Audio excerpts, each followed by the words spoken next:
we're 2013, September 17th, 2013. We're getting close. We're getting close. Do you think they do like hey, we're releasing GTA 6 on the 10-year anniversary of GTA 5? Like, can they time it that way, or are we still too far out? Nah, there's no way it's next year. Maybe the No? 20-year anniversary.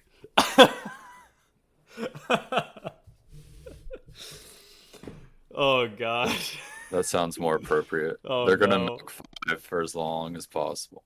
Oh, I man, fuck. So That's like what? saying Like, when are they gonna do Minecraft 2? I mean, when are they gonna do Minecraft? No, GT. I mean, they are different though. I mean, they have It is. modding. It is. They have modding tools and stuff for GTA 5, but that's not like the whole point. I mean, like people, but they're still They releasing keep like, adding. They keep yeah, adding. like. So are I'm you telling you, playing man. I've it? been I've been I've been playing. I'm having a great time. Are you playing it like for the story content, or what's No, the? I play online only. I've never played GTA single player. Like actually, But like online has a story, right? yeah, it does. Well, wait. Have you never done the stuff? Man, I think I did like a few of the bank jobs online, like when it first came out. Oh, we could have a good Uh, old time, man. I'm telling you. I've genuinely never laughed harder in my life than messing around in GTA Online are you doing the heists and serious? stuff. Man, Yeah, it's almost like the game is so badly designed in a way that it's like just fun in the way that you have to, go about the world and do things because the controls are so weird and wonky and the physics are like, I mean, I don't know if I would call it realistic. They're definitely something though. man, that is nuts. Yeah. Yeah, I mean, I'm glad you're having fun. I think I didn't really play it a lot on PC, so I'm sure it's like better and all that stuff. I just remember having like a lot of problems with the way that game ran and felt on Yeah. consoles and like the loading times. Yeah. Yeah, I don't know, but I never actually really played it on PC. Yeah, the Uh, PS5 version they just put out is pretty impressive. Smooth 60, got ray tracing, gotta love it. oh, you're 60 playing it on frames. PS5. Yeah, yeah, I forgot they did that. I forgot they did yeah, that. yeah. You got controller stuff, I love that. Okay, The load maybe. time is down to a solid 40 seconds to load into the map on Oh, online. Jesus Christ. Yeah. Apparently the map loads instantly, but it's connecting to like an online server and loading in with everyone Yeah, that you're takes you're 40 you're running seconds. it. You're running it on a PS5, but the server is actually still a PS3. Right. Yep. That's oh man. No, but yeah. You No, know yeah, it's though, been fun. you mentioned the controller stuff. I may actually get it just for the Is it $60 I on think you can PS5? claim it for free still. They did a thing where it's like when the PS5 version dropped, PS5 PS Plus members can get it for the first 3 months for free, just for the online. You have to pay for the single player, but you can claim Oh, like they're separate, I guess now. But huh. yeah, I think you can still claim it for free. Maybe not. If you can't, I think it's only $10 for the online. Oh I man, think. I can't believe I'm even considering this. Hey, I'm not going to peer pressure you. Seems like you're a busy man, but Yeah, that's but also that's also a good point. it Oh is fun. man, yeah, we. I don't know. Well, I I got a got a Steam. squad. I got a Steam Deck, so it I was just just about to ask it you. just it just came in. Yeah, I haven't even.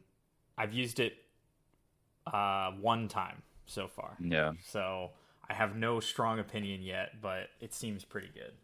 Well, I'm from what I've heard, it's like the best emulation device in a long time.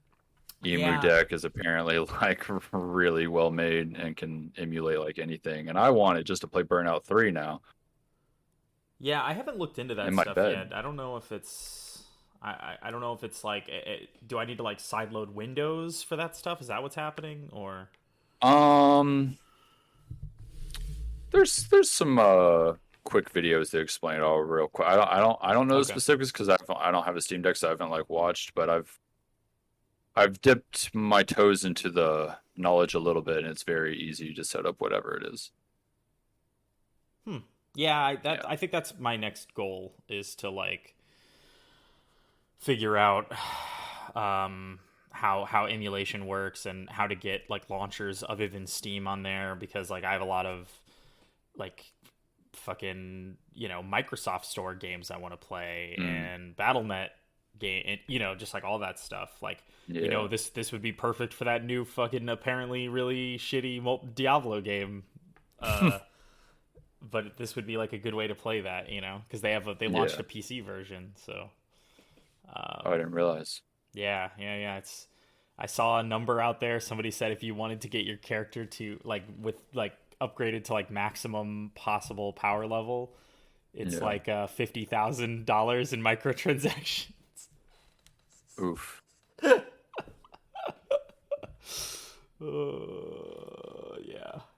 Anyway, this could just be a general thing at this point, but we came here for a reason, Chris Crossley. Oh yeah. We're back. Welcome. Welcome. I've been soliciting some feedback on the show title. I've heard Oh really? I've heard multiple people tell me that they want the like Infinite Scale's fine, but they like Nerd Orgy better. Like the OG, like when I first wanted to do this, that was what I was gonna call it. Oh Name, really? yeah, and I'm jury's still out on that, but I've It's heard. interesting that you bring this up because I was thinking that the next time we would record, I would bring it up, only that if it's called Infinite Scale, we should start like whenever we talk about a game, we should try to make it a point to ask where we like would put it on the Infinite Scale. But Yeah. that's how I feel about it. I mean, yeah. How do you personally feel about it? No, I mean, I think you're completely right. I think it's kind of funny that we don't do that. Yeah, Like, yeah, I kind of like it that we don't do yeah, that. me Like, too. No, me too. no one really knows. Yeah, I mean, whatever, dude. Like, yeah, that, we're maybe if we were getting paid to do this, we'd take it more seriously. right, But I mean, as it is, I think it's kind of funny that we don't even mention the namesake of this podcast. right. Same. I've So always thought that was genuinely like kind of like, at least to me, an inside joke that I was glad kept going because yeah, it's not like I don't intentionally not bring it up. It just literally never comes to mind because I'm so yeah. just invested in whatever I'm talking about at the time. And I'm sure it'll continue to be that way. And maybe I'll happen to like remember to think, oh yeah, where would I put this on the? I bring up the infinite scale in like day to day conversation, but I do not. But I do That's not funny. bring it up here. I don't know. Yeah. Anyway, the name of the podcast aside, welcome to the Infinite Scale Podcast Network. I'm your host, William Chandler. I'm joined, of course, as always, by Chris Crossley. This is a very special. This is a very special episode. Not the least of which because it's like 2 months late at this point. But more because we have a tradition here at Infinite Scale Podcast HQ where we spend a disgustingly annoying amount of time talking about Souls games, even when we really probably have no reason to. I do that on day to day basis. I don't know about you, Crossley, but I feel like ever since fucking Dark Souls 2, the like, and I was playing them before that, but I don't know what it was about Dark Souls 2. That was like the tipping point. That was like, okay, now I'm never going to be able to shut the fuck up about these games ever again. Um, Interesting. yeah. Um, every time a new one comes out, it dominates my entire world for a while. Yeah. That's definitely the case with me now. It took me a while to get there, but I've it's been like a part of my life though since Demon Souls. I just never really fell in love with it until Bloodborne. But yeah, even back when Demon's Souls originally came out, this buddy of mine, this is when I had moved back to Alabama. This buddy of mine I hung out with all the time. We always played games together, blah blah blah. He got Demon Souls and he was, talking it up a lot and he was like, "All right, you should try it." And I did. And I got to like the first boss and died and like lost a bunch of progress and I never went back to it. And Yeah. then the same thing pretty much happened with like Dark Souls 1 and 2 as well. And then something about Bloodborne, I want to say just like the visuals, the aesthetic, the sound design, the lore itself, the combat itself was also different. Like it just really resonated with me. And then from there, once I was able to like finish that, I was able to like go back and play 1 and 2, and then I didn't play Demon Souls until PS5. But yeah, Yeah. God bless Bloodborne. Yeah, man. I mean, I bought Demon Souls at launch. Um, I don't even remember why, honestly. I do remember. This is like pretty unique. I don't know if people talk about this enough, but I do remember GameSpot giving Demon Souls a 10 out of 10 when it came out, Oh, really? which was, I mean, damn, like that was pretty ahead of its time because Demon Souls was a pretty cult, I think, hit more than mainstream. Yeah, for sure. Um, but I bought Demon Souls when it came out, and I would play through probably the first half of that game 9 different times over the course of that year or a couple of years, where I would just play through the first half, and then I would get to like a pretty much the same part every time. I would always get to like the kind of second major zone in the poison swamp area that I'm blanking on right now, Yeah. name wise, and then just get really frustrated and stop because as a kid I had pretty little patience, I think, for just very slow, like kind of methodical pacing. Yeah, I mean, it wouldn't be until years later I would go back and revisit that original PS3 version and finally finish it. But that was after I had already beaten Dark Souls 1 at launch and then Dark Souls 2 at launch, and finally went back to play Demon Souls. And that, I mean, that game's amazing, as I've mentioned probably too many times on this network. Yeah. But I think we're in an interesting period with Souls games where a lot of people, we saw like Dark Souls 1 come out and basically take a larger chunk of the mainstream interest, right? And then it feels like ever since then, each subsequent release takes like a larger and larger chunk out of people who've never played these games before, right? Like you had like Dark Souls 1 and it was like it's like a pretty big thing. Like everybody who's really into video games at least knew a little bit about Dark Souls 1. Yeah. And then Dark Souls 2 and there was like some kind of negative word of mouth there, but we definitely brought more people on at Dark Souls 2, and then Bloodborne was a huge one, like folks like yourself or my friend Sean who are super into like the kind of art design of and the world of Bloodborne were brought in, and then kind of went back and played all the Dark Souls games and loved those. Dark Souls 3 was like easily the most like mainstream and approachable of the series. Oh, 100%. Yeah. And That's where they like that's like a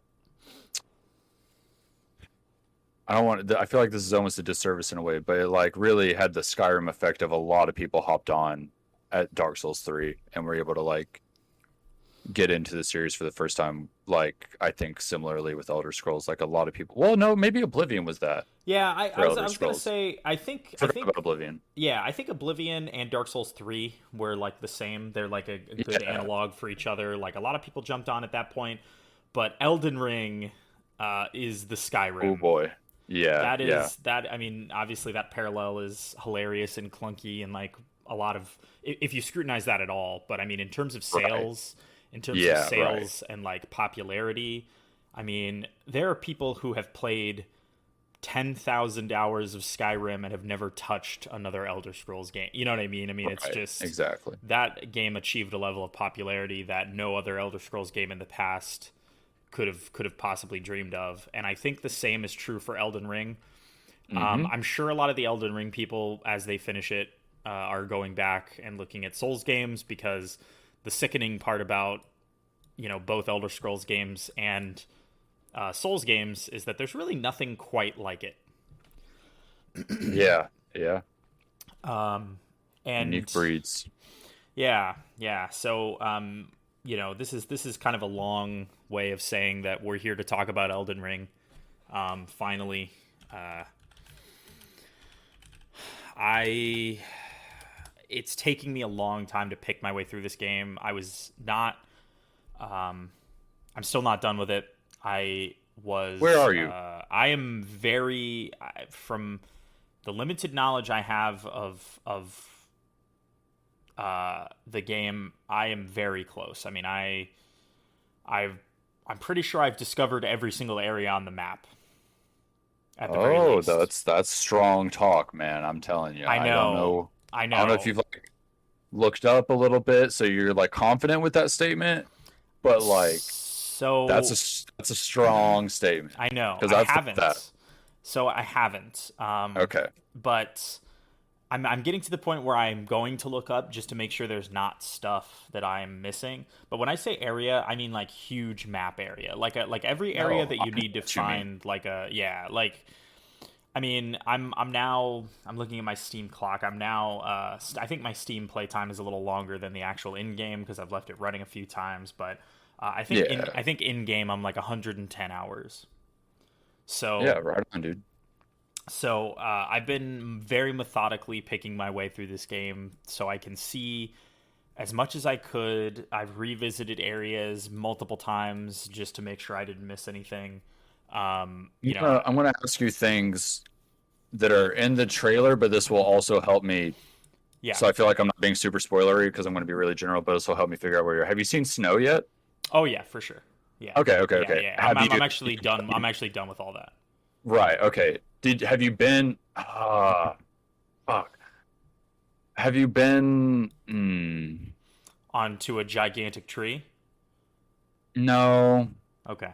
no. Well, because that first question, yeah, you're basically at the end. But I'm curious now, like what other stuff you maybe have seen that is like totally optional. But uh, wait, by tree, do you mean the other tree, the optional tree? Correct. Oh, nice. Have you done that? I just got there. That was the last thing I did this morning. Like you did it or you're there? Like I did the thing in the snow that like you have to solve a really Lets you go annoying. to the dude, Yeah. that fucking puzzle, I wanted to KMS. Like I Yeah. was I was like I was so pulling my over it. fucking hair out. Yeah. Actually, that was really rough. Okay. I was Well, the pulling my tree's hair out not about much that. better. I'm gonna be honest. The I'm whole sure. tree is like a nightmare. I'm sure. I'm sure. Yeah. Yeah. It's the It's the difficulty. hard area for The sure. difficulty curve of this game is something that I think is worth discussion. I was gonna say worth criticizing. I don't think they're like I don't think they're like super bad or anything. You know what I mean? Like I don't think I there's think there's anything. really specific encounters that are really bad, but in terms Yeah, of like the overall level design and like approaching an area and then being like maybe I shouldn't, I think I think the overall difficulty of the game is fine. If anything, it was maybe a little too easy. Like just being honest, like yeah, I agree. some fucking moments are harder than others, but yeah, generally there's just really specific encounters that I'm like that was way more difficult than I think they intended it to Yep, be. yep. But yeah.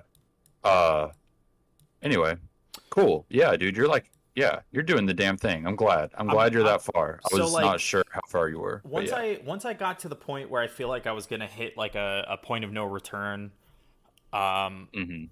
I was intending to start looking things up. That's my idea. Is Yeah. once I've hit like a point where I feel like it would be too late to turn around, I'm going to start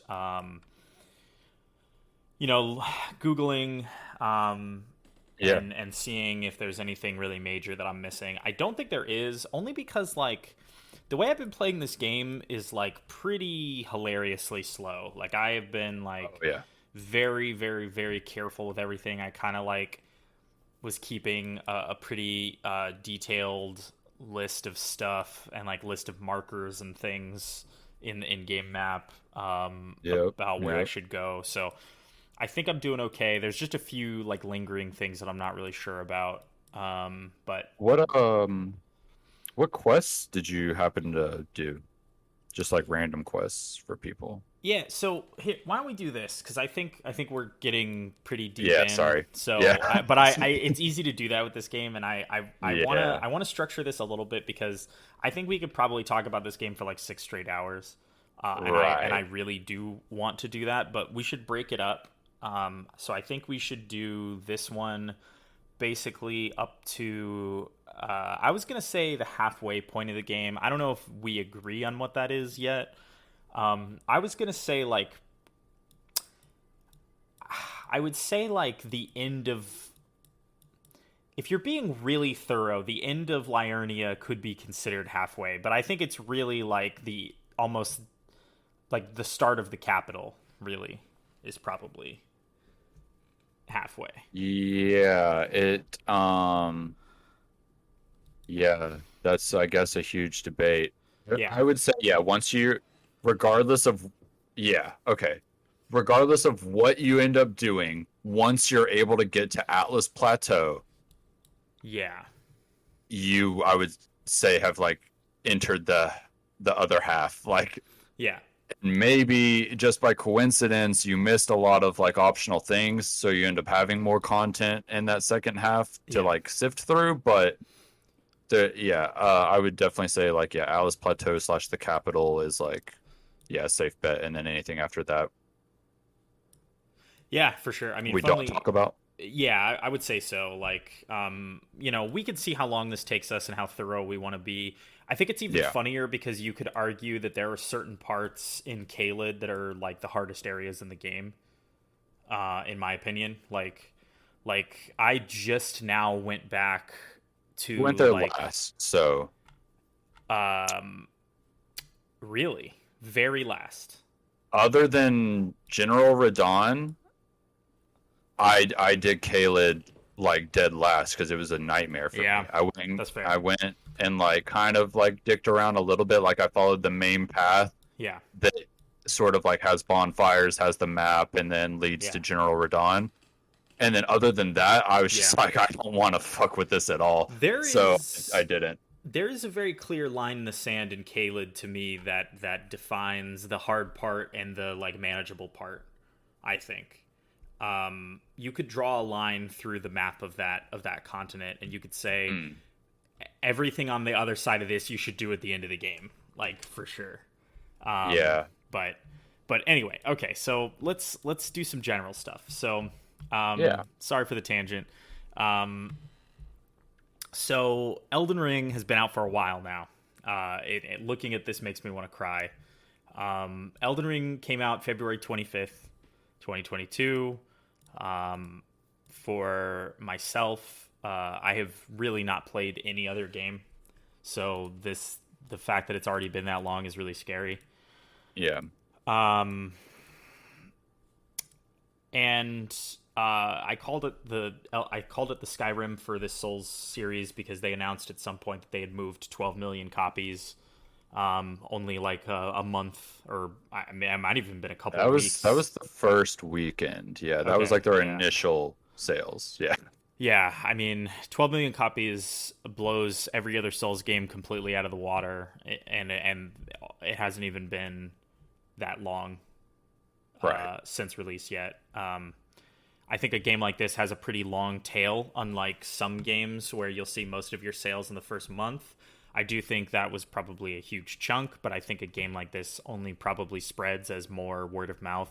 Yeah, Uh, for example, like Dark Souls 3 sold, I think, a couple million just in its like a first few months, and then went on to sell 10 million over its lifetime. So, yeah, yeah. So I think similarly, if this game was already at 12, right. they're going to see a lot more success over the coming year or Yeah. more. So I think And they announced DLC already as well, so hopefully that'll be like a nice, solid expansion of some kind. yeah, this game's fucking huge. Yeah. This game's fucking huge, not just like in terms of the size and scope of the game, but culturally, it's huge. It's huge for the industry. I think it really sets a absurdly high bar for open world game design that would be hard to match.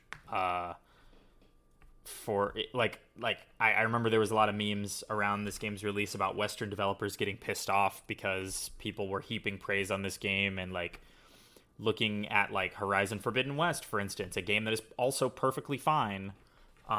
But stacking it up next to Elden Ring, like depending on the type of player you are, it's no contest. Like for me, Elden Yeah. Ring is I have a lot of problems with it. I think that there are things they could do a lot better, and I do think that there are aspects of the Souls series design language that are lost in the transition to an open world design. But all of those things said, Elden Ring is certainly one of the most interesting games ever made. Um, it is an achievement, and I really like it. I don't know what do you think? Yeah, no, I like it a lot. I definitely, like you're saying, it's definitely not perfect. And there's been plenty of things where I'm just like, how did they fuck this up? How did they get so many things right? And then this, I'm dealing with this, like Yeah, whatever, just insert thing here. Like there's so many like little things that I could go on about, but and I'm sure I will at some point. But yeah, overall, it's been like a really fucking great time. I don't know. I just like am loving yeah, everything about it. And funny thing, this is like kind of random, but I enjoy it so much that this is like the most I've played a Souls game solo, like period. Like pretty much every other game I exclusively have played co-op. Like every now and then I'll like do something by myself just because I have to or because I don't know, whatever. But yeah, this game I've like almost primarily played solo, like for hundreds of hours. And that's just that definitely says something about the game. I'm not sure what it says exactly, but yeah. I've like enjoyed this game way more than I even really thought I would have That's for so many interesting. Yeah, reasons. Yeah, I'm always a solo. Like I do yeah, definitely on my first playthrough as solo as possible. I usually don't even like allow myself to summon. hmm I kind of I set my own difficulty with these games. yeah, Um, but I also do a playthrough that I'm always comfortable with. So my character is always the same for my first playthrough, which is high vitality, hmm high strength. Is hmm is is pretty much always my first. I do an ultra great sword run, or a great sword depending on the weapons in the game, and yeah, Was that rough for you in Elden? no, Because really, okay. I Because mean, I was struggling with that at the beginning. That's kind of I had the same approach. I'm like I want to be as beefy yeah, as I can, and I want to hit as hard as I can. And I want to wear as much equipment as I fucking want, and I want to be a little tanky boy. yeah, Um, with big sword, and I was having a rough time like finding gear that I wanted to use, and the gear I was finding was not very good, and I ended up like hard pivoting to Dex like for the first time at the start of one of these games. Like I usually never do a Dex playthrough, but yeah, that's what I ended up doing, and I had a much better playthrough sorry about that. I from there. had a Huh? random door buzz. Oh, all good. Not expecting any packages or anything, but Um,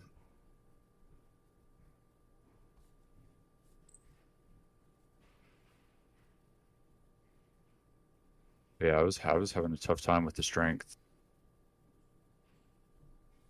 Interesting. I don't know what that was. Okay. Um, yeah, I.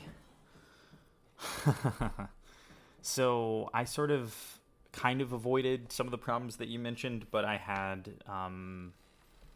some very similar issues, just in a different direction. So Hmm. I started the game with the what class did you start with? What was that? Um, I want to say samurai. Really? Yeah, I think I did samurai because it had a Okay. lot of equip load. I think that was the build that had the highest equip load. Interesting. Yeah, I probably had like the strongest armor at the start, I guess. Yeah, for sure. And having that bow was probably pretty nice. I I picked prisoner. Um, Nice helmet. hell, that's entirely it, man. Yeah, hell yeah. It's a Berserk reference, so Yeah, yeah, I picked it almost for that reason, yeah. and then this is a side note. I just want to mention how annoyed I am that apparently they buzzed my apartment to let them in because it was a food delivery because probably the other person didn't answer their buzzer. I don't know Mm, why, but I don't like that. Anyway, yeah. um, so yeah, I picked it because I liked the helmet. I liked the reference, and then I was getting my ass kicked pretty much immediately because the prisoner is like a weak little boy and can't Yeah. handle taking any hits. So like the trolls early were a Oh problem. yeah. I thought Margit was like maybe the hardest boss in the game. Oh um, wow. uh, yeah, it was pretty funny. I got my ass handed to me for like the first few hours just because I don't really play magic users ever, and I was having to rely a lot because that was where most of the damage was on that character from the start. Oh okay.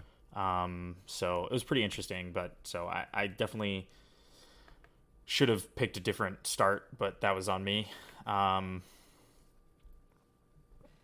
but I'm curious. What give me like a quick uh just initial like you're loading the game up. You're in Like what like I went through exactly. yeah, like what were your first thoughts? Like what did you yeah, I mean like what were you thinking at first? Like how did you feel about it early days and like what route did you take? Like what were you um Yeah. we'll say up to Stormvale, I guess. Okay. Yeah. So um yeah, picked samurai, got whooped by that like fake boss at the very beginning, and I was like, oh man. Yeah. I hope I'm not supposed to beat that because I'm not going to be able to. Yeah. Um, and then, wake up where I'm actually supposed to wake up, go to the first step, avoid what clearly looks like a big boy on a horse, and just went along that first obvious main path to like the main gate, like bonfire area. And that enemy camp that's like right before the main gate like is where I really got familiar with like the game. I was like, I'm gonna farm this a few times, not even for the farm, but just to like really learn what I have right now and like how I move, how enemies kind of move and react, and like just that kind of thing. I was testing out sneaking. I don't know. I literally like spent like hours in that like area, not like just that camp, but just like that sort of area before going through the main gate, like almost in between main gate and that first lake. What is this lake called? Agheel Lake, Okay. whatever. The first lake in Limgrave, Yep. or that just whatever. And then Yep. that Yep. lake, I don't know if you'll know what I'm talking about, has like that narrow path that kind of like goes north a little bit and has Yep. like a few dungeons in it. Mm-hmm. So that was like my first experience. I'm like, all right, let me farm this camp and kind of learn the game. And then I saw the lake. I'm like, well, I kind of want to check out that lake. And then like sort of saw what I could fuck with the lake and what I couldn't, and then went up the like north path of the lake where the dungeons are. went into the dungeons, and then from there, I was just like, okay, the game clearly wants me to go through the main gate, which I have now avoided, and then like looking at where I'm at and all this other content that is clearly right in front of me the other direction, I'm like, I have to make a choice now. I was like, Yeah. should I go through the main gate or just keep dicking around out here and see what's going on? And so I went through the main gate, beat that first boss because I had farmed up a bit now, going like through the lake and the dungeons and stuff. And then once I did that, I got to Stormvale and honestly got my ass kicked a bunch. Not even by the boss, just by the castle itself. I was like having a lot of difficulty navigating it and was dying a bunch. And there's a guy there I found out later that steals your souls every time you die. Yeah. Not all of them, Yeah. just like a little bit. So I was also wondering why I felt like I wasn't like, you know, I felt like I was losing money and it's because I was. And so anyway, I don't know. I got my ass kicked there a bunch, and then I decided to just go explore Limgrave a bunch up until like it sort of dips into Khaled. I pretty much checked out all of that, and then actually started progressing with the game and went into Liurnia, and that was yeah, Okay. that was my opening experience. Yeah, I think we had a pretty similar, definitely at the start at least. Like I went and came out. I did try to fight the tree sentinel almost immediately. No, I said Um, fuck that. I could uh, tell that was not good news. that didn't go well. He pretty much one shot me. So Hmm. yeah, I kind of went around. Yeah, I did that camp. I almost the same thing you did. Did the camp, and then I kind of went back with a fine tooth comb over the area, like that starting area from like where you Yeah. wake up all the way through. I did there's like a few caves in that area. Hmm. Hmm. Um, yeah, it's I'd say the very opening moments of that game are pretty overwhelming. Um, just Yeah, in the dude. sheer number of directions you can go, and you're kind of afraid of everything. But I was yeah, I was just picking every fight I could and Hmm. and just seeing what would happen. Um, I so an interesting thing that happened to me was one of the first things I did after getting my ass kicked by the tree sentinel, going to the camp, learning how to level up, and then I was like, I'm gonna go south for a bit. One of the first things that happened to me was I fell for that fucking teleporter trap Oh yeah. at Lake Agil. Like literally, it was like the first thing I did. Um, Yeah, I found a bunch of them very early. I can't even remember where they are now. Like a lot of random stuff. Basically anything that's not the main path is kind of a blur to me, like where it actually happened. yeah, But yeah, I found a bunch of those teleporting chests at the beginning, and yeah, that's a wild ride for sure. yeah, because like that first one teleports you to Kaled. Yes, the Um, one that goes to the Crystal Cave. yes, Okay, yeah, I found that one too. that Yeah, was like one of the first things that happened to me in the game, and that shit shook me to my very core. yeah, Like, same. um, it's like day one of the game being out, and the very first thing that happens to me is I get teleported to an area really visually on the map far away. And I Yeah. was I was like, what the fuck? Like I was just very confused. And it won't Um, let you teleport until you've like rested, so you're like trapped there, exactly. literally. Yeah, Yeah. exactly. So I basically had to do like a just a run. Like I just did a sprint Yep. out of there, dying a couple times, um, to the fucking magic missile of the or not even Yeah, the magic those missile, like the those little centipede fuckers. guys when they shoot Yeah. the like swarm of missiles off their back. Yeah. And those guys even suck when you're appropriately leveled for them. Oh yeah. No, those are the worst. Those not the literal worst enemy, but those are like they got it all, man. They got speed, they got damage. Yeah. They got gross ass looks. So the whole time you're Yeah. fighting, you're like unhappy about it. Yeah, it's pretty Yeah. wild. Um yeah, so that was one of the first things that happened to me.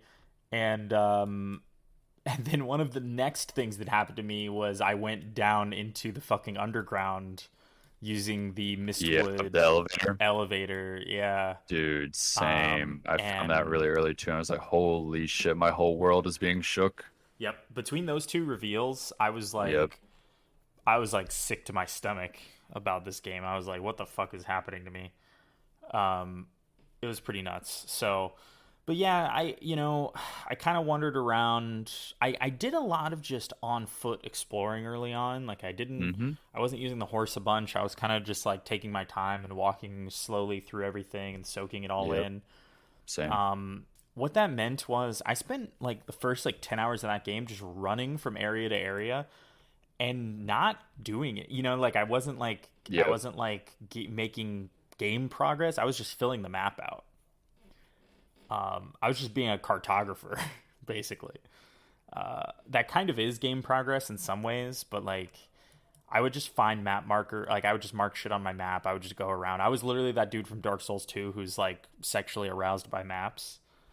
I don't know if you remember him. You like meet him in a cave and he's like, "Mo, I'm here to map everything." And then like his quest line, you literally keep going and talking to him every time you like add a flame to the map in that old mansion, and he's like, "Oh, you Yeah. like maps too, I guess, huh?" And yeah, that was me. I was like literally like, I fucking love maps. I'm here to just get all the maps I can. Um, so I, Yeah, that's funny. I did the same thing. I was addicted to like map collecting, especially once I realized you could see where a map was located on the yep, map. I was yep, like, "Oh, this is my job now." yep, yeah, I agree. I was even I like I would ride into uncharted territory just with a marker on where that Yep. map fragment was and just figure that shit out. Yeah, it was pretty sick. But that's what I did for a long time. So I wasn't really leveling up or doing much of anything. And then like I revealed a bunch of the map and I was like, all right, let's go the way that they want me to go. So I worked my way up. And one of the first things I did was get my fucking face kicked in by that first ever jail on Stormhill, Yeah. which is hilarious because it turns out that's basically one of the hardest ones in the game. So it's like a huge troll that they put it there. Which one is that one?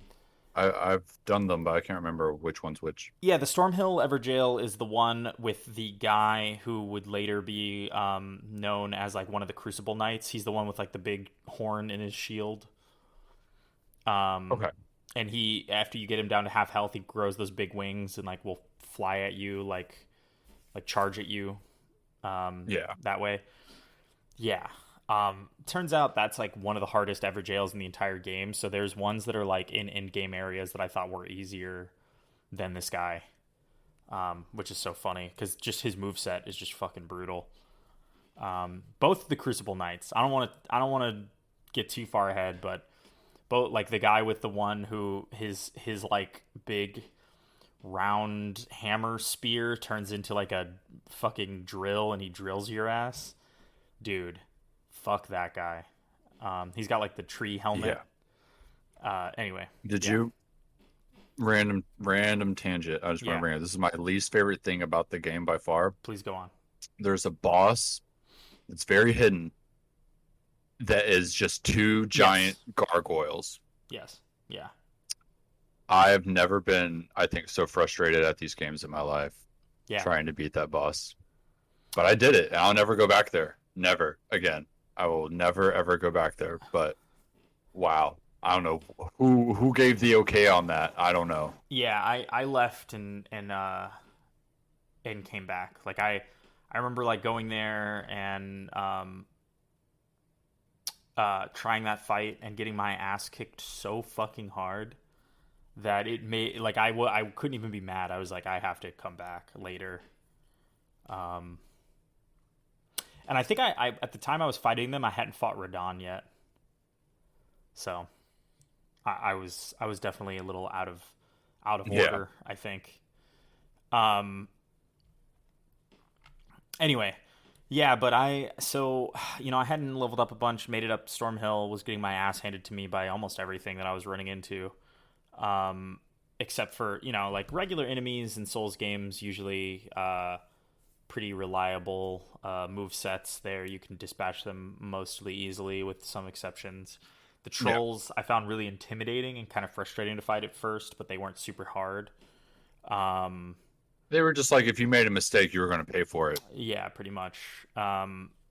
Margit was with the starting class that I picked, and me like trying to focus, like start leveling up strength and vitality from that starting class. It took me a Mm. while to get to a comfortable point with Margit. I wasn't summoning or doing anything like that, so I just kept. I basically went in there at like level, I don't know, 18 or something, and just fucking slammed my head into him over and over again. Mm. Um, uh, I and felt that way about the next guy that like cuts his arm off. Godfrey, yeah, Yeah, or he was the one I was like kind Godric. of yeah stuck on in terms of like the beginning boss that I was like doing that with. I kind of walked right through Margit. That's funny. Yeah, I was like the Yeah. complete opposite. Um, Margit kicked my ass maybe 20 times before I beat him, Hmm. and then I got Godric on the like second try. So Oh, well, yeah, it total was opposite for me. That's it funny. Yeah. it was it was but by the time I had gotten to Godric, so like what I did, I mean,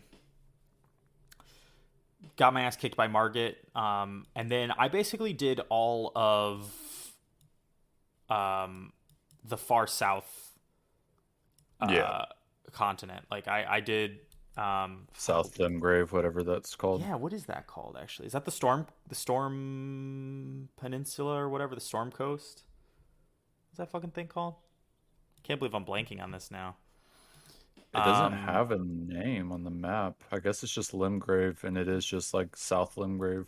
yeah, it's kind of But weird. yeah, I know what you're talking about. Yeah, I Yeah, went and yeah, did all yeah. that at a similar time as well. I might have done it after Stormvale actually, because I once I unlocked Liurnia, I was like, maybe I should go explore that. Okay. But yeah, I can't remember when I did that, but I did that early too. I think this is kind of related to what we were talking about earlier, but Elden Ring has like a funny difficulty curve where I think early on, like Limgrave in particular, doesn't really have a solid difficulty trajectory. Like it's kind of up and down, depending on your build and depending on like the things you're good at, your skill set as a Yeah. player, the enemy moves, the type of enemy. Like, um, I I thought that I beat that Lionel guy in like one try. I actually first try. I literally it was like the least climactic fight possible. A castle at that castle down there. Yeah, Castle Morn. Yeah, same. I think it was Um, first try for me. yeah, the Leonine Misbegotten. I beat him one try, but I thought the area to get to him was somewhat challenging. You know what I mean? Like like all the like flying dudes and just shit like that kept fucking me up. The giant crabs, like just stuff like that were like pretty doing large chunks of damage, but then the boss of that area I thought was really easy. So there's kind of um a weird difficulty pattern to the early part of this game. uh I think it's pretty wavy, it's pretty up and down. But I don't know. So what, based on like kind of these early areas, were you like already head over heels about the game, or were you kind of still feeling it out? No, I was all in. Yeah, like pretty much after that first camp at the gate front, once I started like coming through the map, I was just like, oh, this is exactly what I wanted. I just wanted a fuck ton of From Software content with a fucking combat system that I like more than Sekiro, and I just want Yeah, to fucking do this for hundreds of hours, and that's exactly what I got to do. yeah. So I was, yeah, there's like, definitely things along the way where I'm just like, how did they fuck this up? Why is this so bad? But it's like, overall, yeah, I was just like, from that moment on, having a great time, and I loved it. Loved every moment, just about. Did you let's go, like, let's say in terms of Limgrave, what was your like favorite kind of I don't even want to say just boss, like mini boss or like encounter. Like what stood out in your mind in the early game is something that you just really really loved. Okay, well, I don't know if this is the answer you're expecting, but Okay. I just immediately like going and exploring that lake and then going north a little bit and finding a little dungeon. And then I'm like, oh, fuck, this is one of those dungeons I've heard about. And then I get to the boss room that's just obviously a boss room because it's a fucking fog door, I think, just dead ass. Yeah. And then I go in and it's fucking Patches. Yeah. I just, it was like comedy gold for me. It was Yeah. so funny. And I was just like, of course, this would happen. Yeah, I for some reason didn't end up going up through that river for like quite a while. I don't know what happened. I just kind of missed it. Yeah, there's a lot of paths to take. Yeah. So it was probably like maybe 30 to 50 hours in before I actually went and did that. But Is um, Patches still there at that point, or has he moved on? as long as you don't, as long as you don't go up to his place um, in Liurnia, I believe he'll still be there because I hadn't found him in Liurnia yet. I think I'd actually just gotten there. Like I think I'd just gotten to Godric, or just beaten Godric. So, like, I basically just turned around and was like, let me make sure there's nothing I missed, and like went up through that river and was like, oh, fucking of course, like, it was so funny. And the funniest part about that boss fight too is he'll parry your ass, dude. He like I remember Yeah. like I was like beating his ass. Like I was like, man, I got this guy on the ropes. And No. he got a parry on me and did over half my health like in a riposte, and I was like, oh my god. Yeah. It was really I wasn't taking him seriously at all, so he really he woke me up with that one, but it was pretty funny. Yeah. Um but yeah, I feel you on that. It's a good reference. It's a really good way of introducing that character, and I think it's really funny that his appearance is pretty much identical in every game, with one exception, of course, in Bloodborne. But Yeah. I mean, even that. yeah, it's true. The head is the same. um, yeah, that's a good choice. I really liked Agil, the dragon fight. I thought that first dragon fight was really cool. Um, but I really think the when you go down into that far south area when you're approaching Castle Morn and that giant is firing those huge fucking arrows at you. The first time that happened and I saw that there was a dude way down there shooting huge fucking arrows at me like the size of a small house, I was like immediately like, this game is the fucking coolest thing. Yeah. Like this is the coolest like this is truly all of what Souls games like scope wise could have been. You know what I mean? Like it just Yeah. it was so cool. I really liked that shit. Yeah, I mean, Yeah, I think the elevator moment is definitely that moment for me where I was just like, yeah. oh, I didn't even like fathom Yep. this type of thing could be a possibility. Yeah, especially when you open your map and it's not only is it pitch black, but you have no idea. Like you're just not even. It doesn't even seem like you're in the same plane of existence anymore. Yeah. Yeah, that shit's nuts. And you don't even find a map, I think, for a little bit down there, right? Like you've No, gotta. it's kind of deep, yeah. Yeah. Um. So I think let's talk about we've kind of we spent a lot of time talking about side content so far, so I think there's something that I really wanted to talk about, Yeah. which is the quality versus quantity argument.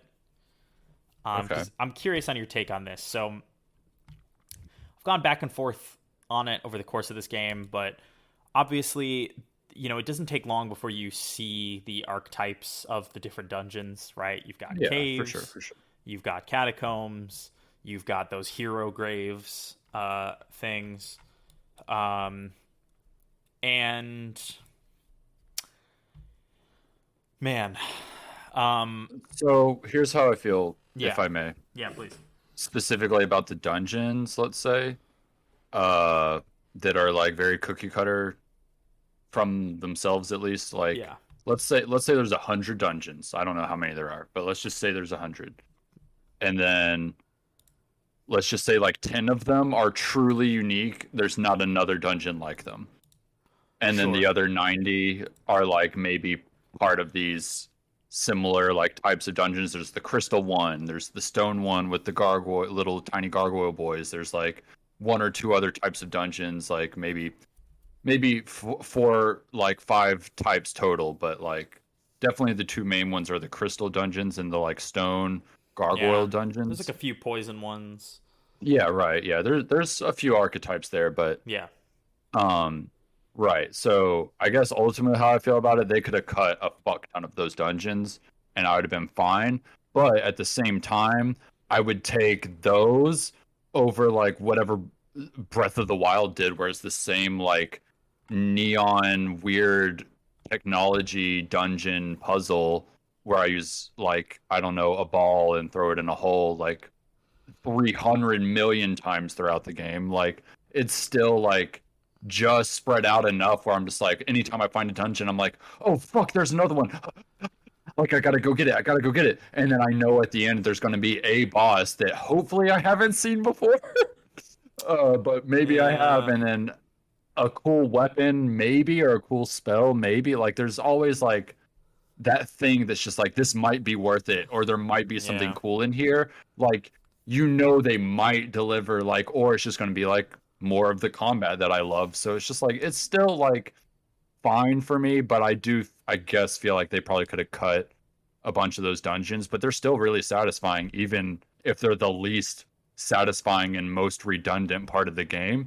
They are still very satisfying. Like it's just, you know, it is what it is. But yeah, it was kind of like disappointing in a way. I would say maybe that was one of the more disappointing things is seeing how repetitive a lot of the dungeons ended up being. But the ones that do end up being really truly unique all stand out. I don't know where they are anymore, but I remember, what they were and what I had to go through to like solve their challenges and stuff. There's a yeah. even just today or last night maybe.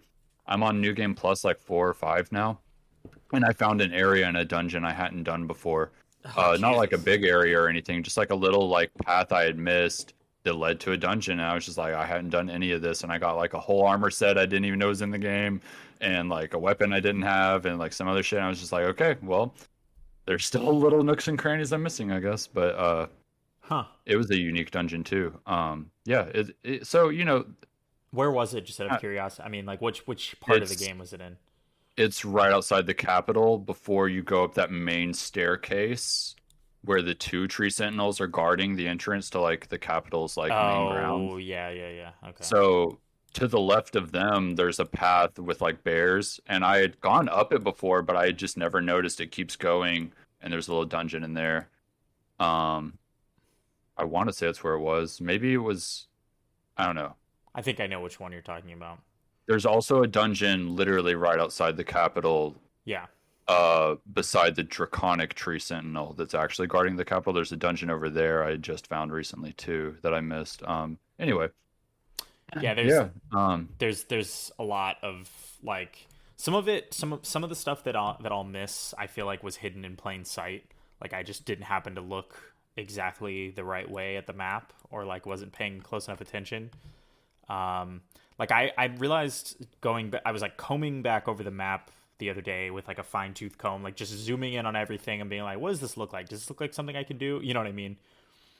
And found like a bunch of churches I hadn't seen yet, like America churches. I found the hero's grave in the like snow area just this morning. Just like random stuff that I'm now that I'm like looking at it, I'm like, oh, I'm a fucking idiot. Like there's a lot more here. Yeah, there's definitely, it's easy to see how there's stuff you can miss. Um, I overheard somebody talking about the consecrated snowfields like it was a hidden area, and I was like, really? I mean, I guess if Is you, consecrated snowfields the main path, or is that the one where you have to go down? that's the side one where like yeah, where Well, that's the super hidden. I didn't even know about that until after I beat the game. That the I would definitely say that's hidden. oh, the lift, the grand, like using the lift to go to the other side. You didn't. Yeah, Interesting. I just, yeah, I really latched onto that piece of dialogue with that girl said, so I was like looking for it. Like it was one of those things that was like a mystery that I needed to solve because that girl had like brought up the seal and the hidden seal and the lift and all this stuff, and I was just like, I mean, I'm fucking missing something. You know what I mean? Like, yeah. so I think that just ended up being one of the things I latched onto. But yeah, um, That's how I was with like Ronnie's whole quest line. Is like I became obsessed with. yep, I don't know if you got to do that, but that was yep, like my thing where I was just like, I need to know what this fucking bitch is talking about and yep, figure this shit out. Like I just got super obsessed with that quest, yep, yep. and well worth it. That was probably the highlight of the game for me. It's pretty good. Was yeah, like I mean, and it's like you don't know too at the beginning. You don't know like what quest is going to be deep and what quest is going to be like a shallow little thing. And it's just Yeah. like I'm really glad I decided to like invest time into that. And same with Sellen's quest line. I don't know if you did her quest, but that was another one where I was just Yes. like, I'm glad I interacted with this character a lot Yeah. because when I ended up finding her like imprisoned and shit somewhere Yeah. else on the map, just totally randomly, I was like, wait, what the fuck? You're my teacher. Why are you here? And then like I don't know that all of that was just like, yeah, Yeah. Yeah. top I tier. think it's funny because like, I think it's similar to the dungeons in that it's hard to tell at a glance which ones are quality. Like the dungeons are like that. The the quest lines are like that. Like I thought the wizard hunting dude was going to be a bigger deal. You know what I mean? And he kind of was in Sellen's quest, but also you don't really interact with him that much, right? Um, that kind of Yeah, stuff. I wondered what his whole deal was. Like, I didn't even really know, even in her quest, other than he was just. I honestly like, and I don't know. I just kind of assumed he was like an invader, basically. Like that's his deal. He just likes to fuck. Oh boy, he likes killing a lot. Like, I don't know. Like, he's just like one of those. Yeah. Wouldn't have been surprised if I ended up finding him at like Volcano Manor, like, or maybe I don't know. He was, and I just missed that. But he just seemed like typical Dark Souls. I want to kill the other characters type guy. What's Yeah. the guy's name in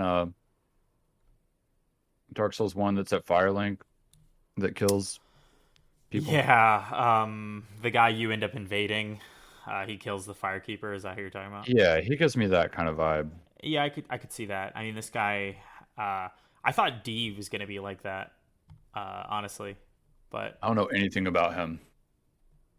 well, Like my roommate had a whole quest with him that he got to do, and I don't know how he triggered it or anything. D like yeah, never talked to me. He sold me two spells, and then one day he was dead. it's I funny. don't know. All of D's quest line doesn't even come from D. It comes from a different character. Oh, Uh, yeah, it comes what? from D's nuts. No, yeah, it comes Uh, from. It does. It comes from an entirely different character, though. There's like an extra character in the Round Table Hold who basically kicks off D's quest. Um, Rogier or someone else? well, yeah, actually, Rogier partially, but then it's also Fia. Yeah. Oh, Yeah, I don't know. I don't know anything. yeah, it's crazy. I that quest, I just kept accidentally moving that quest forward and not really realizing what was happening until I got to the very end, and then it all kind of made sense. We did Although, meet Deed's brother at some point, but yes, the he kind way of didn't interact with me since I hadn't done anything with D. nah, you get most of your context really just kind of from the stuff around those two characters. Yeah. I don't really know a lot of the lore around them, but I get the gist of the plot. But we can, I think that, I don't know if that really counts as later game stuff or not, but um, that that's kind of what I mean is like a lot of these quest lines are like they made them a lot better than in previous Souls games, like better finger quotes in terms of like easier to progress or easier to kind of understand what's happening, easier to find them. Um, but there was Oh, still dude, after that one update where they literally put the NPCs on yeah, the map, I was like, thank you. yeah, Thank yeah, you. for sure. Like compared to like I don't know if you remember this, but in Dark Souls 2, in order to progress an NPC quest line, you have to you have to summon them into a boss fight, and then they're not allowed to die in that boss fight. Yeah, I recall stuff like that. I was wondering Like, if it works like come that in on. Elden Ring with some Come things. on. I don't think it does. I think they took that out, rightfully so. That's just fucking stupid. I don't know, man. I don't know. Yeah, maybe I'm wrong. I mean, maybe there's something I'm missing, but um there's there's certain elements of story in this game that are still unclear to me, but I'm starting to put it together. But um, The kind lore of is crazy in this one. Like, holy yeah, shit. it's pretty nuts, and it doesn't help that every character's name sounds fucking same. Um, Yeah. uh, but just to kind of put a bow on this conversation, to kind of I would say the the dungeon quality is interesting because at the beginning of the game I was thrilled to just have more game. Yeah. Like I was just like, man, I'm so fucking stoked that there's all these side dungeons that I can do. And I think I carried that enthusiasm all the way through Liurnia, and then by the end of Liurnia I was like, I'm so fucking sick of doing a side dungeon and then getting to the end and it's just an ash summon that I'm never going to use. You know what I mean? Oh, okay. Yeah, yeah, yeah. It was just it didn't feel worth it. I'm a sicko, so I have to do everything. So by law, I'm bound to seeing all the stuff. But Yeah, yeah. I I was getting pretty sick of the copy paste dungeon stuff. The music, when I hear the music kick in for the dungeons, it's like triggering for me now. Um, Especially the later dungeons are really hard. Also, I'll say that when the cat statues start becoming a regular enemy, Yeah. Yeah. The cat statues are definitely bottom of the list for me. In terms of the enemy design and how they function. You can tell whoever the fuck was working on Dark Souls 2 made that enemy and those dungeons. Like you I'm not even like joking. You can tell it's literally that squad of people was like, all right, B team, you're gonna fucking make these dungeons and these enemies. Like, y'all are going to do this. We're gonna go do the other stuff. And I mean, it's evident. Like, it looks I don't know, and man. feels like a Dark Souls 2 encounter. And I mean, I'm not the only one that thinks so. Man, I'll tell you what though, the A team designed Chalice dungeons, and those are way shittier than this. So I don't know. Oh, are they? I thought so. Chalice Because those are dungeons, like procedurally generated. So it's like, did they really even develop them? some of them are handmade. Like the key ones with key boss moments, like because you know there are unique bosses in the Chalice dungeons as well that you don't even see in like the main game. Yes. Some of the like there's like one in each tier is like handmade, and then they do like nine in that tier that are like random generations or whatever. Mm, okay. It's fucked up, but I think Chalice dungeons were the worst idea ever, and the A team came up with that idea. So I'm Fair enough. Fair enough. Fair enough. I can't shit on the B team too much, but I I mean, will it's say like and I mean, I like Dark Souls 2 a lot. I think I've played it more than most of the series, like other games in the series, but it's like I can just tell like I don't know what it is about it or if you know what I mean exactly, but something about the way that enemy moves and is designed, like it literally looks like they took it out of like Dark Souls 2 cut content and just put it into Elden Ring. Like the way it moves is like almost uncanny valley for maybe it's just because it is a statue and it is kind of just designed to move that way, yeah, but I don't know, it's very strange to me. yeah, And it's yeah, that though aside, it is just like one of my least favorite encounters. It's like way too tough, way too big, way too fast. Like yeah. it's unfun. manifested into a encounter. I find them unsettling to look at. I don't know why. Oh, for sure. Yeah. I mean, it's Yeah. there's something about them like the Can we talk first. about the hands? Oh, for sure. Yeah, we'll talk about the hands. The uh, actually, now I'm thinking about it. Thinking about all the dungeons, there isn't. I mean, unless you count the tower that turns upside down, there are no dungeons that have hands in them. Now that I'm thinking about it, I mean, I guess that's a lore thing, Yeah, they're in very specific spots. but Yeah, yeah. that seems like Those it would hands have been a really yeah make me have a visceral physical reaction though yeah when fighting them. I can't explain it. yeah the first time I got to the area with the hands, um, I was pretty unhappy. I was pretty unhappy. Like I especially because like I think they're like the cat statues in the sense that they hit like a fucking truck, but they're also weirdly fast sometimes. Yeah. So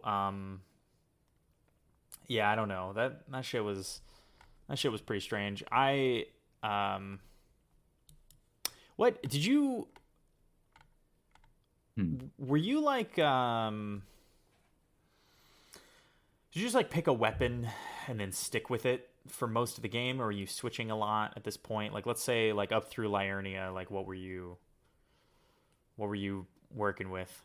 What was your loadout? I don't remember what I was doing at the very beginning. I just genuinely can't remember what weapon I was using. But at some point, I went through a dungeon where I found the Moonveil Katana. And boy, let me tell you, that was like a gift from God because I had Disconnecting from been this. doing intelligence and dex. So I was like, whoa, I can use this. And I mean, that little did I know how OP that thing actually was. But yeah, I used that probably until the end of the game or close to it at least, like Wow, near the fire giant. Like, I think fire giant was where I was like, I need to do something else because this just isn't working. that's And crazy. I don't even know if that was the Moonveil's fault or if Fire Giant is just really bloated by design. But yeah, it was literally until the Fire Giant encounter that the Moonveil Katana carried me.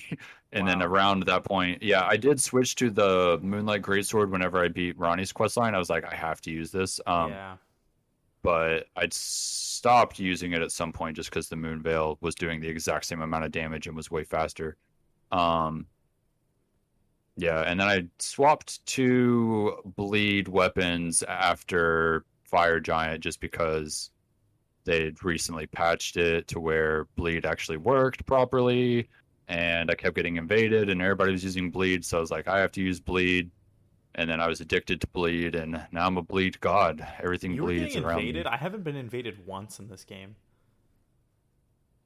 Yeah, you won't get invaded if you're playing solo. Oh, okay. I see. I see. Yeah, I help people out a lot, so Got it.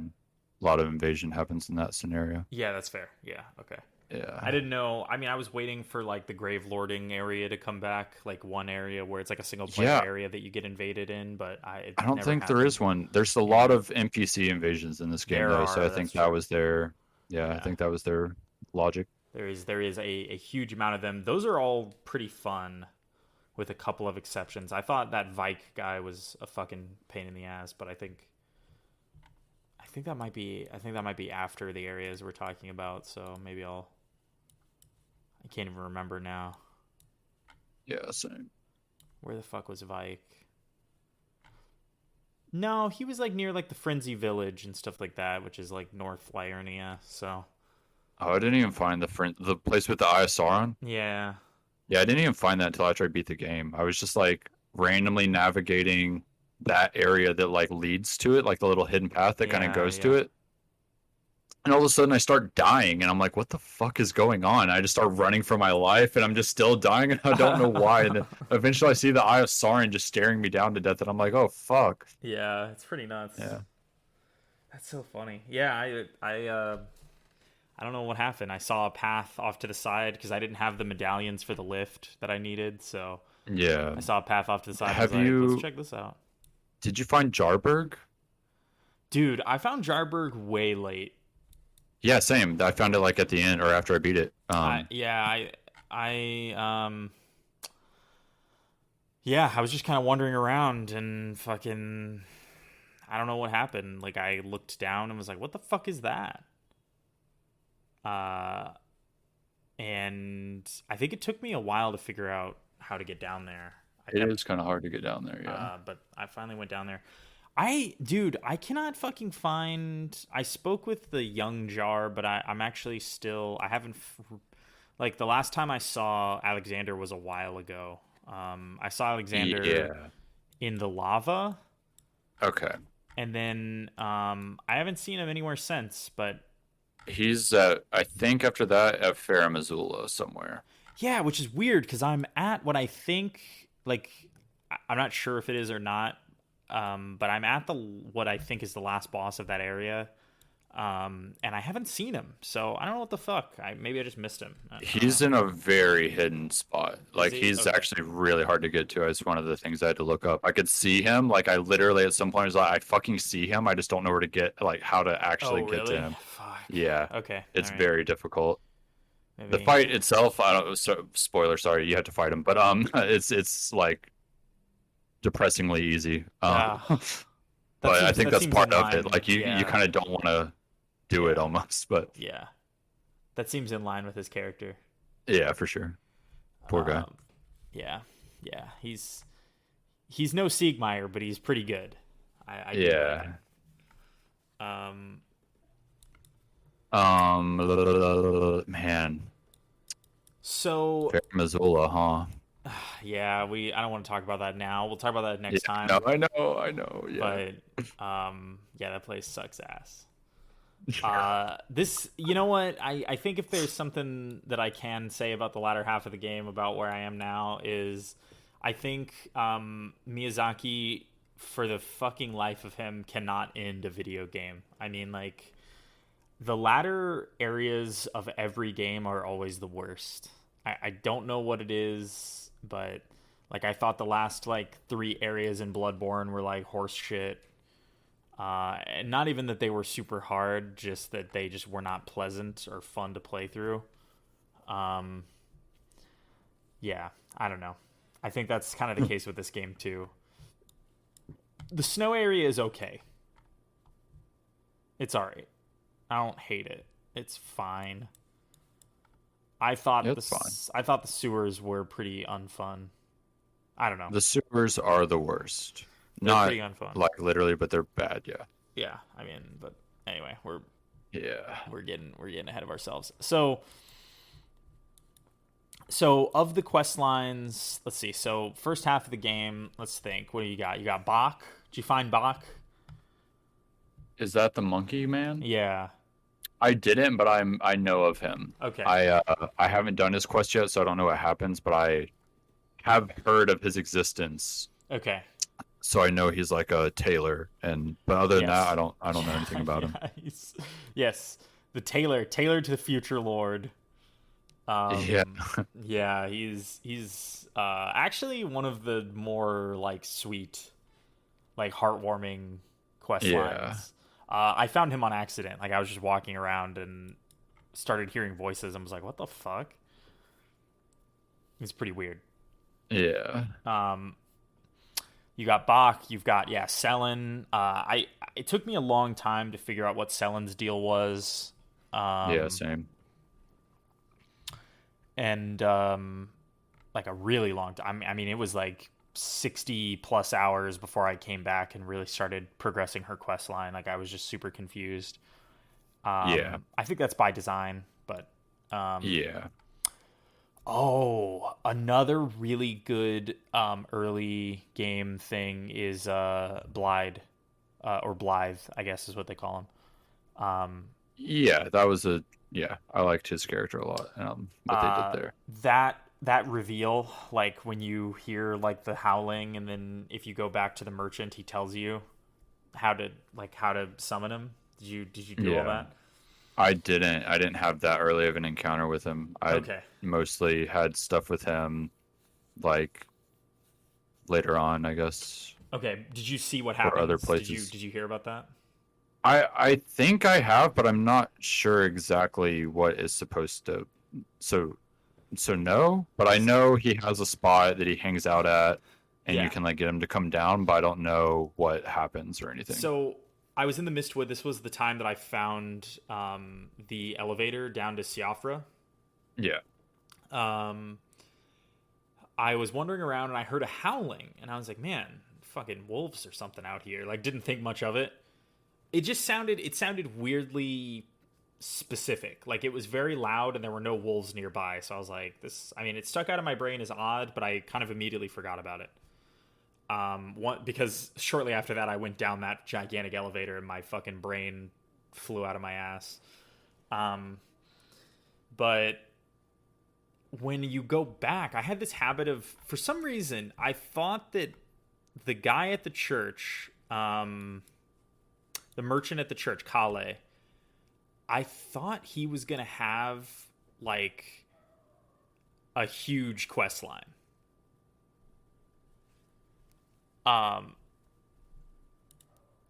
like I thought, like going back to him, there was gonna be a lot of shit happening. I don't know why that is, but that's just what I thought. So I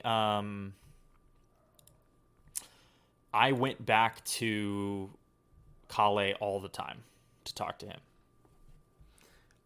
And if you hear the howling in the Mistwood, and then you go back to Kale, he goes, there's like a dialogue option. It's like, "What's up with the howling in the Mistwood?" And he'll be like, next time you hear it, snap your fingers. And then he teaches you the snap emote. And if you go back there and you snap your fingers, Blythe jumps down. Oh. And it's so fucking nuts. And he just talks to you. He's like, "Hey man, what's going on?" And he tells you about a guy that he hates. Uh, And he's trying to kill. And then it took me about 80 hours to figure out what the fuck he was talking about. But yeah, he's cool as hell. yeah. It turns out the guy he hates and he's talking about is the guy who's in the Ever jail that's like down like down the street basically. Hmm. But yeah, so Blythe kind of has his own quest line sort of, but it really just becomes merged with Ronnie's quest line. If you do Blythe's quest line, I was talking to somebody and they mentioned this to me, which I thought was pretty cool. If you do Blythe's quest line, whenever you meet the giant who serves Ronnie, the fuck's his name? EG. I know who you're talking about. You Yeah. you can say, "Hey, Blythe is like my bro," and he'll be cool to you from the start instead of much later. Which is kind of nice. That's like a nice little detail. But yeah, I thought that Blythe reveal was nuts. Like doing the emote to snap my fingers and him coming down. I was like, this game is crazy. Yeah. Yeah. So there's that. You know what? The guy in Roundtable Hold who's like, "Such and such person ran away. Let me know if you see her." Yeah. I never at all figured out what his deal was, Same. which I think is really weird because, yeah, I don't know. He just seemed like he was gonna have like a thing going on, and then that just didn't materialize for me, you know? Yeah. I felt that way about a lot of people at the round table, or maybe I just didn't realize. I don't know. Yeah. Yeah, a lot of stuff with those people never panned out for me. I just didn't figure out how to trigger their stuff, or maybe I didn't realize that I was triggering their stuff. But yeah, most of my like quests that I was doing was random people on the map. Yeah. Yeah, I was I was just trying to talk to everyone as much as I could to see what I could advance. Um, Patches has a quest that doesn't really become clear until much later. The Ash summoning girl, Roderica, her quest with the blacksmith at Round Table Hold is pretty interesting. Um, Yura, what the fuck is up with that dude? Ah, When he comes back at the end of the game randomly, like I bumped into him like twice in this game, I feel like, and he really didn't have much to say either time. And then when I bump into him way later, he's a different guy, literally, which I think is pretty weird. wait, who are you talking about? Yura, Bloody Finger The Hunter samurai? Yura. He's got like a wide brim hat on, Yeah, and I'm pretty sure the guy you meet later is not him. And it's somebody who's taken over his body. Yeah, yeah, I'm pretty sure the guy you met got murdered, Yura. technically. Yes, yeah, Yeah. he did. Yes, but Okay. you bump into him like twice. You bump into him like there, like down kind of where he just hangs out for a while under like that gigantic piece of like building with a like a fire, like a homeless person. And then in the river, he like shows up to help you fight an NPC invasion or something like that. Yeah. That's the only time I met him was in the river when he helps out. Okay, yeah, I was literally like I died to the like NPC invader there, like I kid you not over 20 times. And I was like so frustrated and so stubborn. I was like, I know I can beat this guy. yeah. And then I didn't even realize the fucking samurai dude was trying to come help me because he takes so fucking long to get there. Oh yeah, he it takes him a while to summon in. Yeah, it's pretty funny. I ended up finding that, like I said, pretty late, so I didn't die Yeah. a lot to it. But there was some pretty tough NPC invasions in this game for sure. Yeah. Um, Especially the trio and Kaled. That shit really pissed me off. Anyway, um, what'd you think about? Did you do like Irina or Irina's questline stuff early on? That shit was pretty confusing to me. She's like a little blind girl who sits down right when you get to the far south area. Um, and she's like, "My dad, will you give this letter to my dad?" And then you go to Castle Morn and fight your way through. And I was like, like I said, I'm being like super meticulous about everything, so I cleared all of Castle Morn. And you find her dad there, and he's like, "Yeah, I know my daughter's, blind." And has no one to take care of her, but I can't abandon my duty. I'm like, bro, you are a shitty dad. Like, what? Um, and then when you beat the boss, if you go back and talk to like go back to where Arena is, you tell her that you like talked to her dad. She's like, "Oh, that's nice, thanks. I'm sure he'll come get me soon." And then like next time you go there, she's been fucking brutally murdered. Yeah. And then he shows up only one more time in Liurnia. Edgar does as like the Revenger.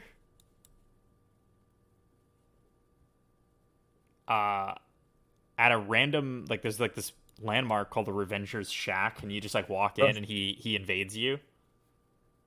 Huh. I I've been meaning to look this up. I don't know if I missed something or if that's really just how that quest goes, but that I would call that like a pretty low quality uh chain of events, like just very Yeah. weirdly one dimensional there. But yeah, Yeah. very strange. Interesting. Yeah, Yeah. there's a lot of random little quest lines. I'm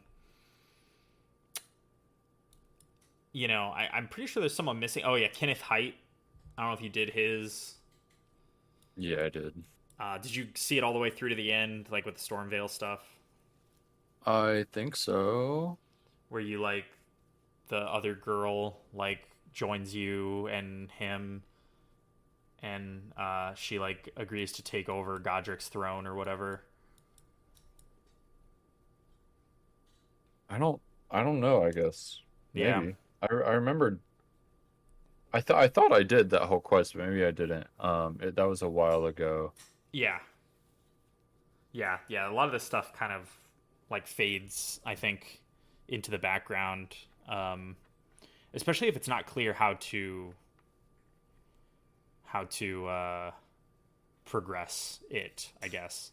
Yeah. I will say, Alexander's introduction is really cool, where he's like stuck in the hole and you gotta smack his ass to get him out. Yeah. You have to lube him up Yeah, later. exactly. Yes, that's right. Um, D's introduction is really cool. I thought kind of unceremonious, but sort of neat. Like when he's like, "Yeah, don't go down there. There's some fucked up shit down there." And then I went down there, and it was like the gondola guy. It was the first one I'd seen. I was like, "Damn, that is fucked up." Um, how's he doing that? um, yeah, man. Just the early parts of this game are so like mysterious and wonderful. Agree.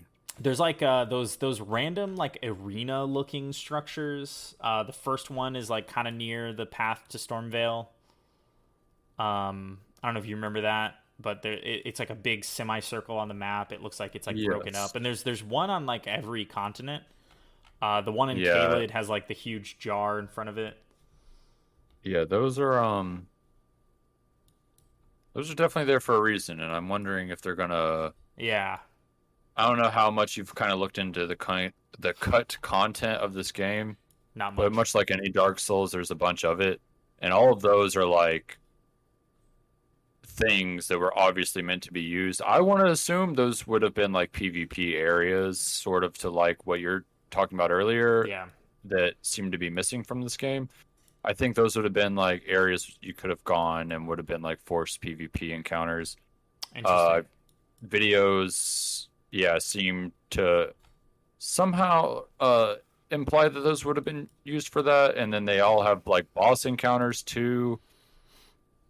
I don't know. It's interesting, and then also there's a lot of like quests that are missing that were in the beta, and quests that have been added in patches as well.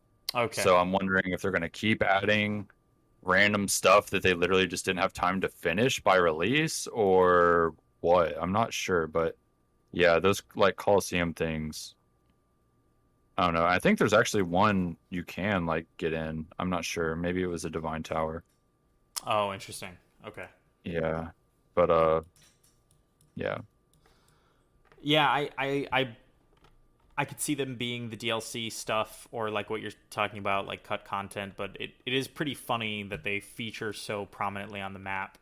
I thought for Yeah. sure there was something I was like missing or doing wrong. Yeah, same. And honestly, I mean shit, maybe there is like Yeah, it's true. when the game is this fresh, people are kind of still uncovering random shit every day. Yeah. Um. So, um, we talked a little bit about Godric. I think Godric being kind of the first major boss sets like a pretty strong precedent for boss quality. That dude looks cool, sounds cool. His moveset is Yeah. fucking cool. He's just a fun fight. I thought his when you get him down to half health and then that cutscene happens where he fucking does the arm thing with the dragon head when he grafts it is fucking nuts. Um, all of that stuff is like really sick. Um, but nothing really prepared me for the post Stormveil reveal of just how big Liurnia was going to be.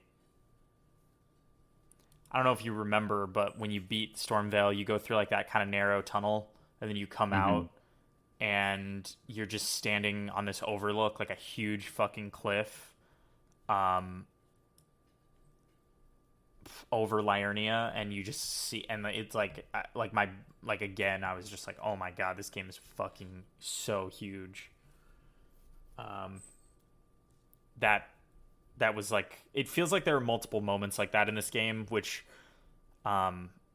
are regularly some of the best moments where it feels like you're understanding of the world and how like the true scope of it like expands again. Like you zoom out again. You know what I mean? Yeah. Um, and every time There's that definitely more happens, zoom out moments than I thought there would be for the map. dude, for sure. And I mean, every time it happens, it's like a shot in the arm. It like reinvigorated me to keep going. Mm-hmm. For sure. Because it was just Same like, with like getting a whole new underground area and just like flipping to dude. the underground map and being like, oh fuck, I have a whole new chunk down here now too. Fuck. Yeah, we haven't talked about the underground much because, like, at this point, like, Yeah. I had been there a couple times, but hadn't done much until I got a little bit further. I think it was like around the time that I was starting to go into Rhea Lucaria is when I really started exploring the underground. Um, Something we haven't talked about much is like the visual design of this game is kind of incredible. Yeah. I don't know. I mean, Like 100%. like It's just stunning. it's got something for everyone. It really does. Yeah. Like it's got Yeah. like hey all you Bloodborne fans, there's some Right. Bloodborne in this game. You know what I mean? Like there's like a little Yeah, bit of for that. sure. There's like um but Like you the know that one part of the woods, I don't even know where it is. I think it's in Liurnia or maybe Atlas Plateau, but it's like this just really dark, dank part of the woods where there's like a bunch of tentacle-faced freaks everywhere that all just like cause death blight. And yep, it's just like everything about that area. I'm just like, this is fucking yep, Forbidden Woods like type shit all over again. for sure. Yeah. Or what was it? The first time I went to the pitch black village for the Albinorax or whatever, Oh yeah, yeah, yeah, yeah, yeah. dude. I was like, man, where? I mean, there's just everything in this fucking game. Yeah. Yeah, I mean, just really strong visual design. Some like literally something for everyone. Like there's so many different types of areas and so many different types of environments. I guess the only thing they're really missing is like a true desert because Caelid is kind of a desert, but it's also so blight infested and nasty that there's not really So a desert. you're still at Farum Azula? Yes, yeah, Okay. yeah. So I Okay. guess there could be more stuff that I'm not aware of after that, um, but yeah, Farum Yeah, Azula and man. the Your big. world is still yet to be rocked a little bit, let's Okay, just say. okay, all right. Um, yeah, but amazing visual design. The fucking the underground though was pretty much every step of the way through the underground. I was like jaw on the floor Yeah. in terms of the visuals. Yeah. Like that first reveal when you go down the elevator, going into the Siafra kind of river valley area. Um,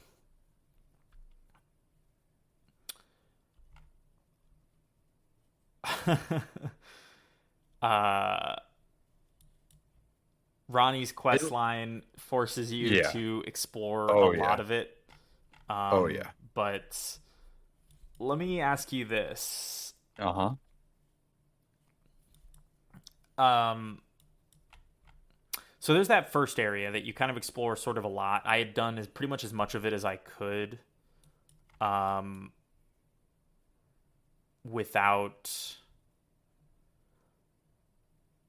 I don't know how do I put this. I'd done as much of it as I could before really understanding what it was for in terms of Ronnie's quest. So I had explored a lot of it.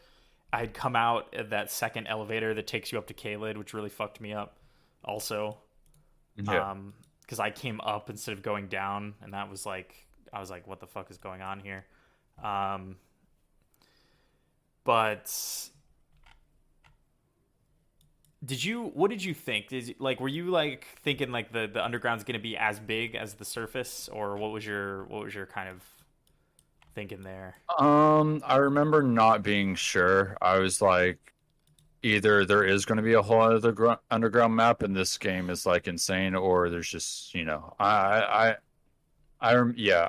I vividly remember thinking about it, like, what if Yeah. there's like way more underground than I could ever imagine? And honestly, there was. still more underground than I would have like guessed. But yeah, I wasn't sure. And then even like before I had like really traversed Atlas Plateau and I was starting to look at the map, like there's no way there's more than this. Like, and then of course like there's the snow area and the hidden areas and Yeah. stuff like that. And it's just like, damn, like there really was more than that. Like, and it just kind of kept going at a point where I thought for sure, like once I had hit the capital, I was like, for sure there's not more map than this. Like I've at least gotten most of the map. Like there's not going to be more. And then I started to notice, like, there's kind of a bunch of gray over there. Maybe that is. And then sure enough, Yeah. it's just like, Yeah. oh, it's crazy. It keeps going. I mean, it really keeps going. And then there's like like the teleporty boys that send you to random places. Or dude, that cave on the beach in Limgrave that takes you to that island. Do you remember that? There's like a random Yeah. like cave Yeah. that you Yeah. go in and then you end up on the island with the fucking dragon hearts. Yeah. I do Um remember. that shit blew my mind. There's like those three towers in Liurnia that teleport you to random places. I went out of my way to do all those because I was like, I need to know what's happening here. One of those sends you to Farum Azula way early, and it hurt me a lot. Really? That's Yes. wild. Yeah. I can't imagine being sent to Faramazula early. Damn. Yeah. It like sends you to a certain part of it. Um, that's high up. It may only be accessible from that tower. I'm not entirely sure because I haven't explored all of Farum Azula, but um, yeah, I didn't explore too much because as soon as I saw the enemies around there, I was like, oh, these guys are gonna fucking wipe my ass, dude. So I left. But yeah, I don't remember what those towers are called. Um, The Divine Towers with the like great runes in them, or no? um, the four belfries. Oh, the four belfries. Okay. Yeah, you use like those I special was keys. wondering. Yeah, I was wondering. I've only used one of them, and I always wondered what the other ones did. That's crazy. Yeah, they send you to random locations. I don't remember what all of them are, but they're all pretty late game. That's Um, interesting to know because there's a key right by the belfry, so you could run. Whoa. yeah, one of those. Oh, I'm Did about to try some crazy stuff because I've the I'm one? trying to get to the. Sorry, go on. No. Sorry. Continue. No, you're fine. The one that you used. Where did it send you? Just out of curiosity. It's been so long now, I don't remember, but I think I needed to use it for a quest. I remember not. Oh, really? Okay. Yeah, Maybe I think that's one of the quests I was on, I needed to use it, or it was just the easiest way to get where I wanted to go. I don't remember, because one but of those sends you back to the beginning of the game. Like, like where the tutorial boss is? yes. Okay. I definitely have been there, so maybe that's where I went. Maybe that's the one I used. And then you go basically backwards through that area, back to like the place you started. And there's an item there that you can get. Yeah. What's the item? Trying to remember. I think it's for Nefeli Lu's quest. The Stormhawk Ashes is what it is. Oh, okay. Yeah, I think I got Um, that. Okay. and then you give it to her. And that's what makes her no longer sad. But yeah. Um, yeah, and then there's the three others. I honestly now I'm kind of curious what they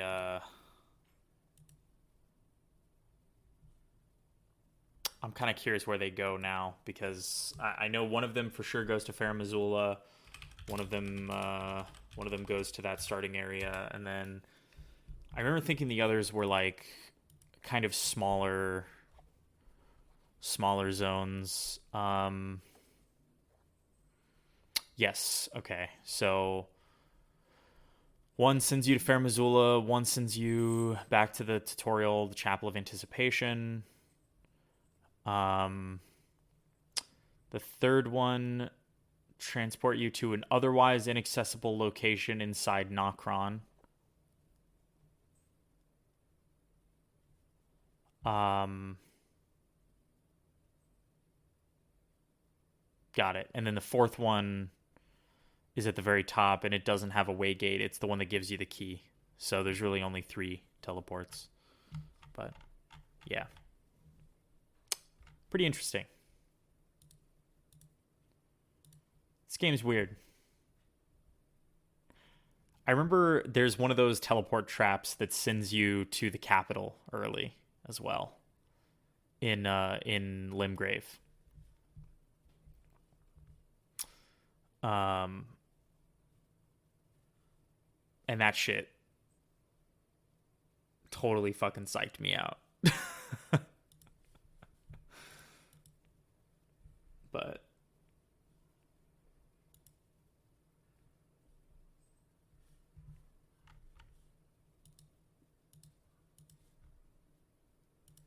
yeah. So, you there, Crossley? Can you hear me? Yeah, sorry, Okay. yeah. No, no, no. Something happened in real life took my attention for a moment. Oh, no worries. Yeah. Everything good? Yes.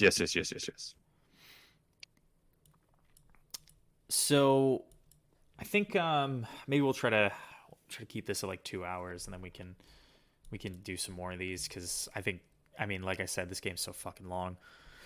But so for Liurnia, um, this was when things started to really get confusing for me because there's a lot of areas of Liurnia that you can't access until later. The divine that Carrion study hall thing was pretty confusing. Oh, yeah. But would you? I mean, of this kind of first early part, like like all of Limgrave and all of Liurnia, what was your? I mean, what was your kind of favorite area? What were you really? Were you still kind of stoked at this point, or were you starting to wane a little bit enthusiasm on the game? What did you think? Because I felt like they were a little similar in terms of like this the type of area, but I think I was just starting to feel overwhelmed by the time I was in Liurnia, with just how big the game was. Yeah, I was still pretty stoked. I was kind of just like, I think once I hit Liurnia is like where I didn't really know what I was doing or where Yeah, the game wanted me to do, like at all, basically. Like it was very clear that it wanted me to go through Stormvale. That was obvious. But then once I got through Liurnia, kind of until you find the capital in Alice Plateau, I yeah, wasn't really sure what the game wanted me to do, what the right direction was, or like what NPC was kind of giving me the information I needed to like truly progress either. I was not really sure what was up yeah. because at some point, and maybe it was Ronnie's quest, I'm not sure. At some point, I was like convinced I had to like go kill General Radon to like progress the main game. Yeah. And I think I went and did that like earlier than I was supposed to. Maybe not, because it's not like I was stuck there for too long. But yeah, I don't know. I just definitely like looking back had no idea what I was doing and kind of like I think I got to Atlas Plateau and like was at like the giant staircase that kind of leads to the tree sentinels guarding the capital walls. Yeah, I yeah. think I got there before I ever found like how to get in Ray Lucaria. Like I didn't Oh, find the seriously? key. Yeah, I didn't find the key for Ray Lucaria for a very long time. That's And then amazing. once I did find it, I don't even think I knew that was the key. I think I just like ended up going back to the gates of Ray Lucaria once I had found it at some point and like was able to go inside and I was like, oh shit, I guess I can do this now. Um and then like that whole thing, I mean Ray Lucaria itself as like a level is kind of whatever. It's very easy and not like I don't know, it's nothing too crazy like design wise either. It's exactly what it is. It's like a school of mages. But Wow. that final like encounter, like Ronaldo, that was really satisfying for me. Like the phase 1 was like kind of creepy just because it's like all the little kids. I don't Yeah. know, like and then just I didn't expect there to be a phase 2 because there's not very many of them in the game. Um and yeah, that phase 2 was like hella epic for me. Just like I don't know. She also kind of gave me trouble. She was like one-shotting me a lot. Yeah. So I was like, I'm glad there was a tough mage battle. I'm always appreciative of tough mage bosses in these Yeah, games, but her Kamehameha was one-shotting me for sure. 100%, yeah, I have Um to avoid that. but that's so funny, man. That's nuts. it took me like I had pretty much done everything that you could do up to that point in Liurnia. I had done it like yeah, I went. I was like exploring through the southern part, but I almost immediately went through Raya Lucaria. I thought that area was pretty interesting. I enjoyed the design of it. I think all the legacy style dungeons, like Stormveil, is really well designed as a dungeon. Raya Lucaria is really well designed. I found those Yeah. dungeons to be pretty difficult, honestly. Like I thought Yeah. Yeah. Yeah. Raya Lucaria was sort of tough It for is. Yeah. me, It took me a while especially to get through it the first time. the guy. Uh, the what is it? The fucking Iron Maiden on wheels that pulls you in. Yeah. The Iron Maidens are pain. Dude, I hate those things a lot, and they creep me out a lot. Yeah. There's just something about them that's really fucked up. Did you find the hidden one at the very bottom of Raya Lucaria? I don't remember. So Maybe. you know how like there's that elevator that you have to use to get up, but it's like a gigantic water wheel looking thing, and it takes you all the way up to the Oh top. yeah. Yeah. Yeah. Yeah. So you know if you go down instead, I did go down there. Yeah. and then there's one of those down there. There's like an Iron Maiden Yeah. down there. Yeah. I killed it, so I didn't learn this until somebody told me. But well, actually, Patches tells you, but I didn't. I didn't think it was true, and I didn't even find Patches until after I'd already killed it. But um, if that thing grabs you, it fucking teleports you to Volcano Manor. Apparently, Interesting. yeah, I don't remember that happening. Maybe yeah. it did. I don't remember getting teleported to Volcano Manor though. But I wish I would have because it took me a fucking longest time to dude, actually it figure did. out how to get there. Yeah, same. But yeah, Did you no, did you do all that? I know yes, it's like kind of late game, but okay. yes, Yeah, yeah, dude, yeah. that boss. Yeah, that That made was me really cool. mad. I got really mad Oh, at that really? boss, to be honest. Yeah, I don't know what it Oh was. no. He kicked my ass a few times, and this is honestly, yeah, we're getting out Yeah. again, but Yeah. this is like really embarrassing. But I missed the site of grace in the tunnel that leads up to his boss fight. Rip. So I was doing the long run up from the church every time. Yeah, that sucks. Yeah, it was totally fucked. Shout out to them for putting checkpoints before pretty much every boss though. Like, Yeah, they were a lot nicer in this game about like boss runs for sure. mhm. I Um, think it's a theory that those arenas that we were talking about, those like giant Coliseum things, are yeah. uh also potentially going to be used for like boss rush type Coliseum battles. Oh, really? Okay. Yeah, nobody knows yet, but it seems like they want to do either that or like a PvP thing there. It's hard to tell. Interesting. Okay. Yeah. Yeah. I agree with you on Renala. I thought she was a fucking dope fight, and I think Liurnia might be. I think I like Liurnia a lot more than I like Limgrave. What do you think? Yeah, I think Limgrave is the perfect opening area, and I wouldn't change maybe anything about it. Like it's such a perfect start to the game. And then I think Liurnia is like the perfect next step. It's like just different enough. Like the whole thing is a lake Yeah. with some pieces of like elevated ground that start leading into the plateau, but it's just like I don't know. It seems like a perfect 1-2 punch for the game's like opening act of like okay, Limgrave, then Liurnia, and then anything past that is like where you're really going to dip your toes into deeper water. Yeah. Yeah, I don't know. I think it perfectly paces the game in a way, and it's like if you've gotten that far, you've probably gotten like a really solid experience already, and then it's kind of like up to you if you want to like keep going or if the game's like I don't know, bigger challenges are for you. That type of I don't know. Yeah, I think it's a great opening act or opening half, like both those areas. I For like them a lot. for you, when you came out of Liurnia, did you go? Did you take the main lift, the Dectus, or did you go up the side No, path? I didn't Okay. even know that lift was there, how to activate it until probably the end of the game or Oh, after really? I beat Okay. the game. Yeah, I figured it I out went later, through. but Yeah, Yeah, I Yeah, went through the Runestream precipice. yeah, which was cool. Yeah. I think that actually is cooler than using. I mean, the lift is cool. Don't get me wrong. Like the cutscenes of using the lifts are pretty neat, but I thought the ruined strewn precipice was like pretty pretty fun actually. Like I enjoyed doing that. It felt like a good transition after leaving Liurnia and then getting to the top and seeing Altus was just like another one of those eye opening experiences for sure because it's so beautiful. Like even going that way, like it's truly beautiful if you go up Dectus because you can really see everything. But like if you go up the ruined strewn precipice and you even those like carriages, like the carriage graveyard with all the giants and shit. Mm-hmm. Mm-hmm. Even that, I mean, just the lighting and everything, it was just like completely gorgeous. I was blown away for sure.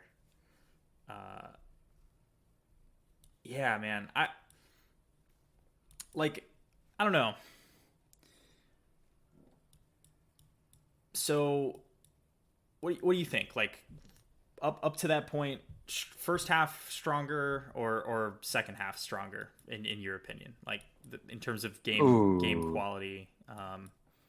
that's tough. I guess because of how much of the game you have access to, quote unquote, the first half, I would say the first half. You can pretty much do everything except for like the crazy, crazy late game or hidden things. And even Yeah, those, maybe you could, and I just didn't know how. So yeah, it's like I the first half, I mean, is like I guess in a way most of the game where you have access to most of the game. So it's like that experience could be so many things. yeah. But yeah, I guess first half technically. But I mean, I personally not similar to you, really enjoyed the second half a lot. It really surprised me in a lot of ways, whereas I kind of had started to think maybe I'd seen everything the game Yeah. had to offer that was like really cool or satisfying. I just continued to be impressed. Like getting to Fair Missoula, especially, I was just like, I didn't expect a whole other area at that point, and I really liked it. It was like the most Dark Souls 3 level design For kind sure. of Yeah. feeling I had felt, and I was just like, oh fuck yeah, dude, I'm like totally here for this. And it's similar to what you were saying about Liurnia and other, or not Liurnia, Ray Lucaria and a few other areas, how it's like kind of feels like a whole area is a dungeon, like they're going Yeah. kind of like back to that level design, and they got to really just construct the whole area catered to you going through it Yeah. in a linear path. And I don't know, yeah, I love the second half of the game as well. And then the final boss, which I hope you haven't seen yet. I hope the design hasn't been spoiled for you yet, or like the fight in general. But I've I seen love the final boss, and that was like a very satisfying ending for me. And then really. yeah, I've seen some yeah. stuff online. I don't really know. I guess what the true final boss is. So there's probably. But I've definitely seen a lot of stuff on Twitter that I haven't seen before. So we'll see. But Yeah. um, yeah, man. You know what's funny? Somehow we went through. I think this kind of speaks to just how kind of much of a letdown this is as a hub area. But we haven't really mentioned Roundtable Hold that much. Um, Yeah, I mean, I don't like it. I don't. It's one of my least favorite hub areas. The characters there were really hard for me to like get invested in, mostly just because I didn't know how to activate their quests. So yeah, I'm sure I'm really interested in another playthrough because right now I'm basically just like boss rushing myself to New Game Plus like 7. But um, I would love to in another playthrough like look up how to actively do all their quest lines because I don't know much about most of those characters, and it's kind of yeah, unfortunate. yeah. And then even like going there, I just never really felt a need to unless I needed the blacksmith specifically for something. Yep, yep. I just never really went there, and I didn't like it. In terms of design, especially coming off of like Demon Souls PS5, which is just like the Nexus is like one of the cooler hubs for me. Yeah, it's a good one. In terms of like design and the characters there, like I don't know, yeah. I still think Majula for Oh me. yeah, Classic.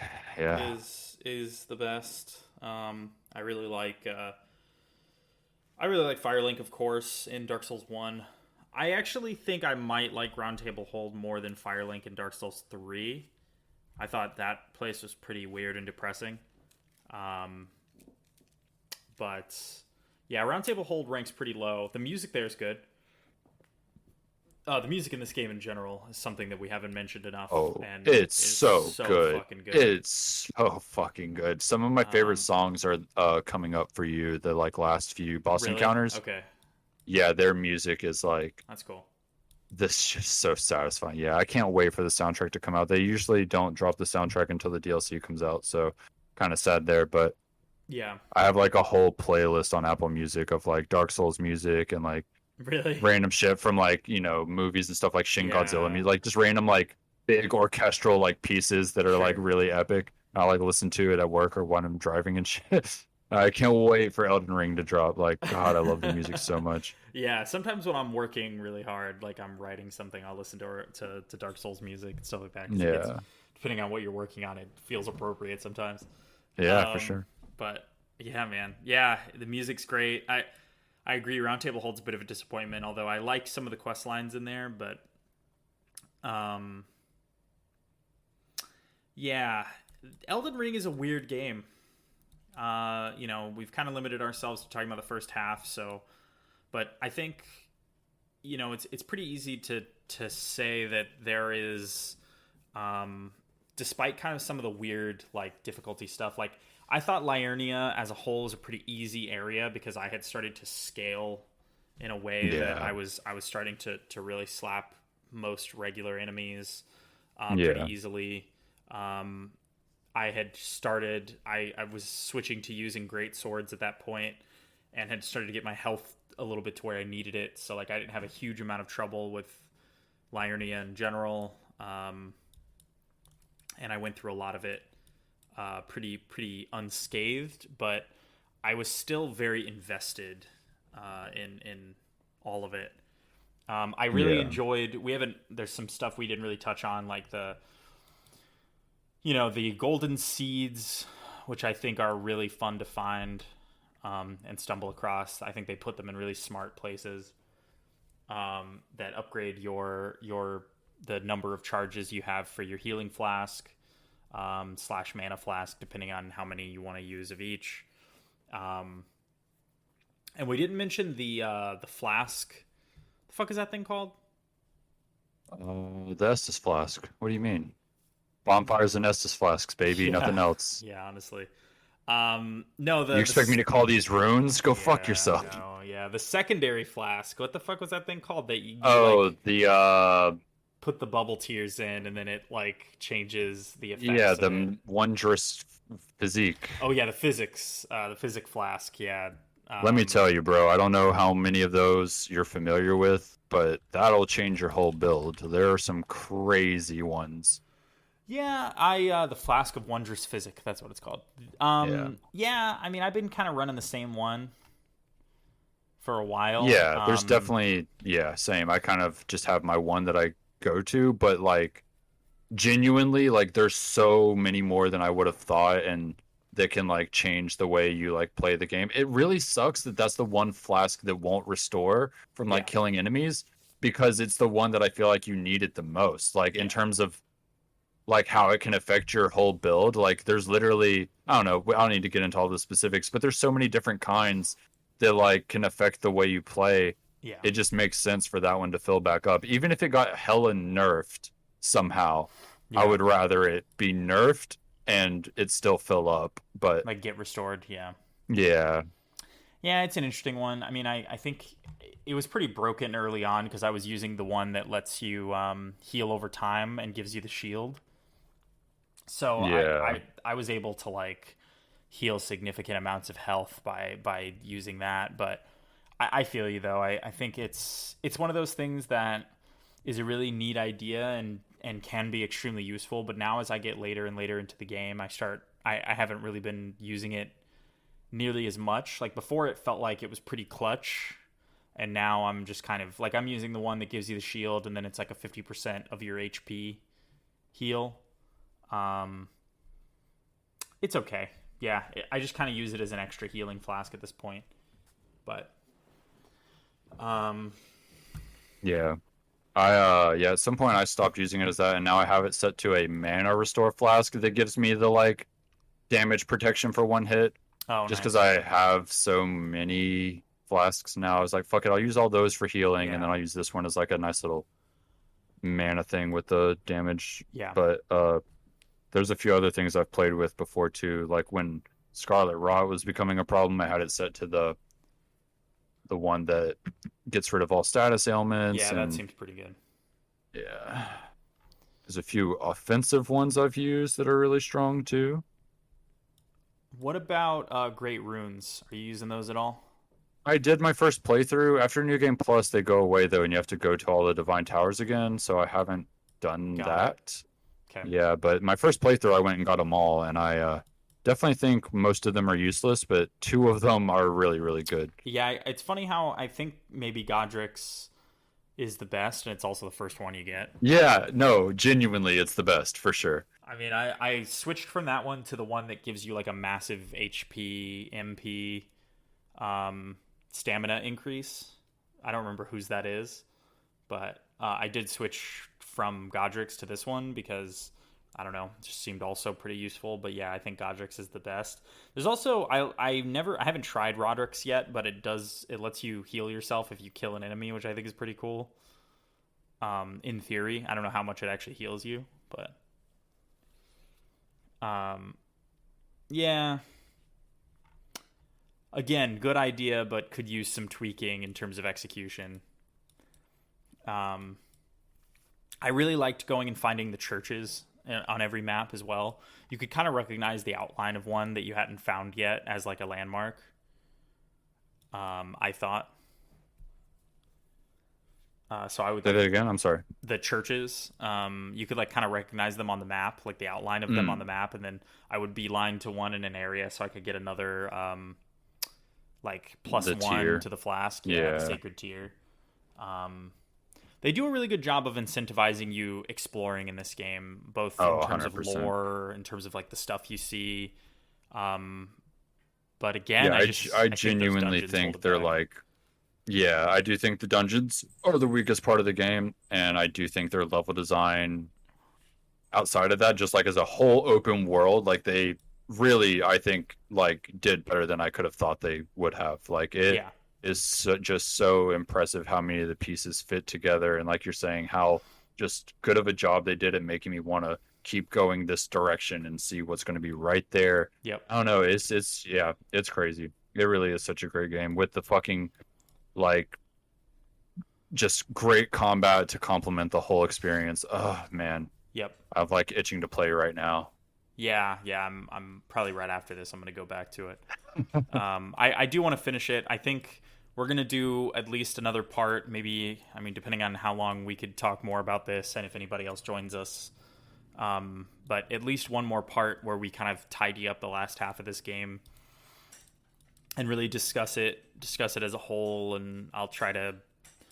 I want to finish it so we can do that. So I'm gonna try to do that this weekend.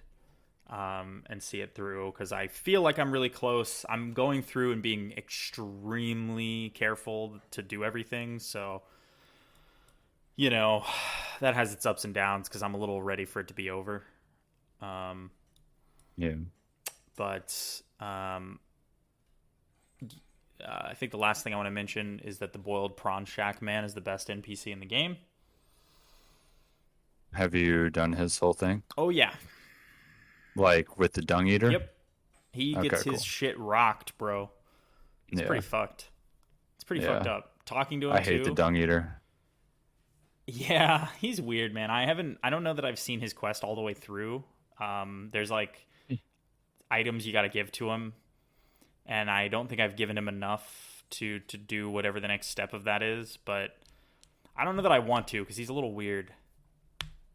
I don't I know. don't even know what he wants me to do. I thought he was associated with like a certain, you know, Party. ideology or, Yeah, yeah, affiliation of some kind, but it's like I don't even think he is. I think he's just chaotic evil. I I think think he that just is it. literally eats shit Yeah, and is fucking toxic. Like, you know what I yeah, mean? Like, I yeah. think he's. Just a fucking loathsome shit eater. Yeah, I think he is his own party, and like Yes. he's the fuck the world party. He's the like chaos evil ending of Well, see, I thought he was like, huh, go on. no, I was just gonna say he's like, basically just fuck everybody else. Like it seems like everyone else has like an agenda about what they want the world Right. to turn into, and I think in his case it's Right. basically just specifically none of those people get what they want. But I don't know for sure because I haven't done it all yet. But because I know like Hayata has her own thing, the three fingers, which we haven't talked about really. But did you do that? Yeah. Yeah. Okay. Yeah. Yeah, he's not associated with that. Right. Which I So initially thought he was, especially his location, but no, I yeah, think he's just insane and shitty. yep. Which is kind of even more hilarious, honestly. Like imagine being too insane for the insane people. Like, Yeah, I know, because right? like Hayata seems crazy, and you're or what is it, Shabriri or whatever his fucking name is later, Yeah. seems pretty nuts. Um, but like, imagine being too insane for those people that you have to be on your own. That's crazy. Anyway, all right, buddy. Any lingering thoughts on your end? Uh, no, I mean, I could keep talking forever, so Yeah, any lingering thoughts are maybe best left lingering. yeah. I agree. We can finish this up on another one. Really nail down on some of the in-game stuff, some of the latter areas that we've kind of already talked about a little bit, but we could go deeper in detail because I think the beginning of the game is really open. I really enjoyed it, but it started to feel aimless. I agree with your assessment that it was hard to figure out what I was supposed to be doing next, and start to. It was. I really, after kind of going through like being in Liurnia for a while and being really confused about what the hell I was doing, I started to lose purpose, and then getting to the later parts of the game, the story and the lore and purpose really started to come into focus a lot better, and I Yeah. liked that. So um, even if the the difficulty curve again kind of bucks up wildly for a second there, but all right, man. Thanks for chatting, Grossley. Yeah, of course. Thanks for having me, brother. Um, yeah, I thanks, didn't have to thanks. break your legs. Yeah, I know. It's good because I hope you you don't know, mind me pushing you. we probably should have done this a while ago, but it's been crazy for me. But we'll Yeah, no, we'll I've been I busy think too. So, I think we'll I don't know what the next couple weeks look like for you, but I think we should turn around and do the next part pretty quick. Um, yeah. Yeah. As long as we plan for like a weekend, I'll usually be good. I had a lot of free cool. time lately, so I'll be busy again, but weekends are pretty much always the safe spot for me. Yep, totally same. Sick. So we'll pick something really shortly here and finish this up because I think it's yeah, I'm excited to really talk about the latter part of this game because there's a lot to talk about, even if maybe not all of it is as positive as I felt about the early parts. But yeah, all right, man. Thanks Yeah. everyone for listening. Thanks Crossley for chatting. We'll be back.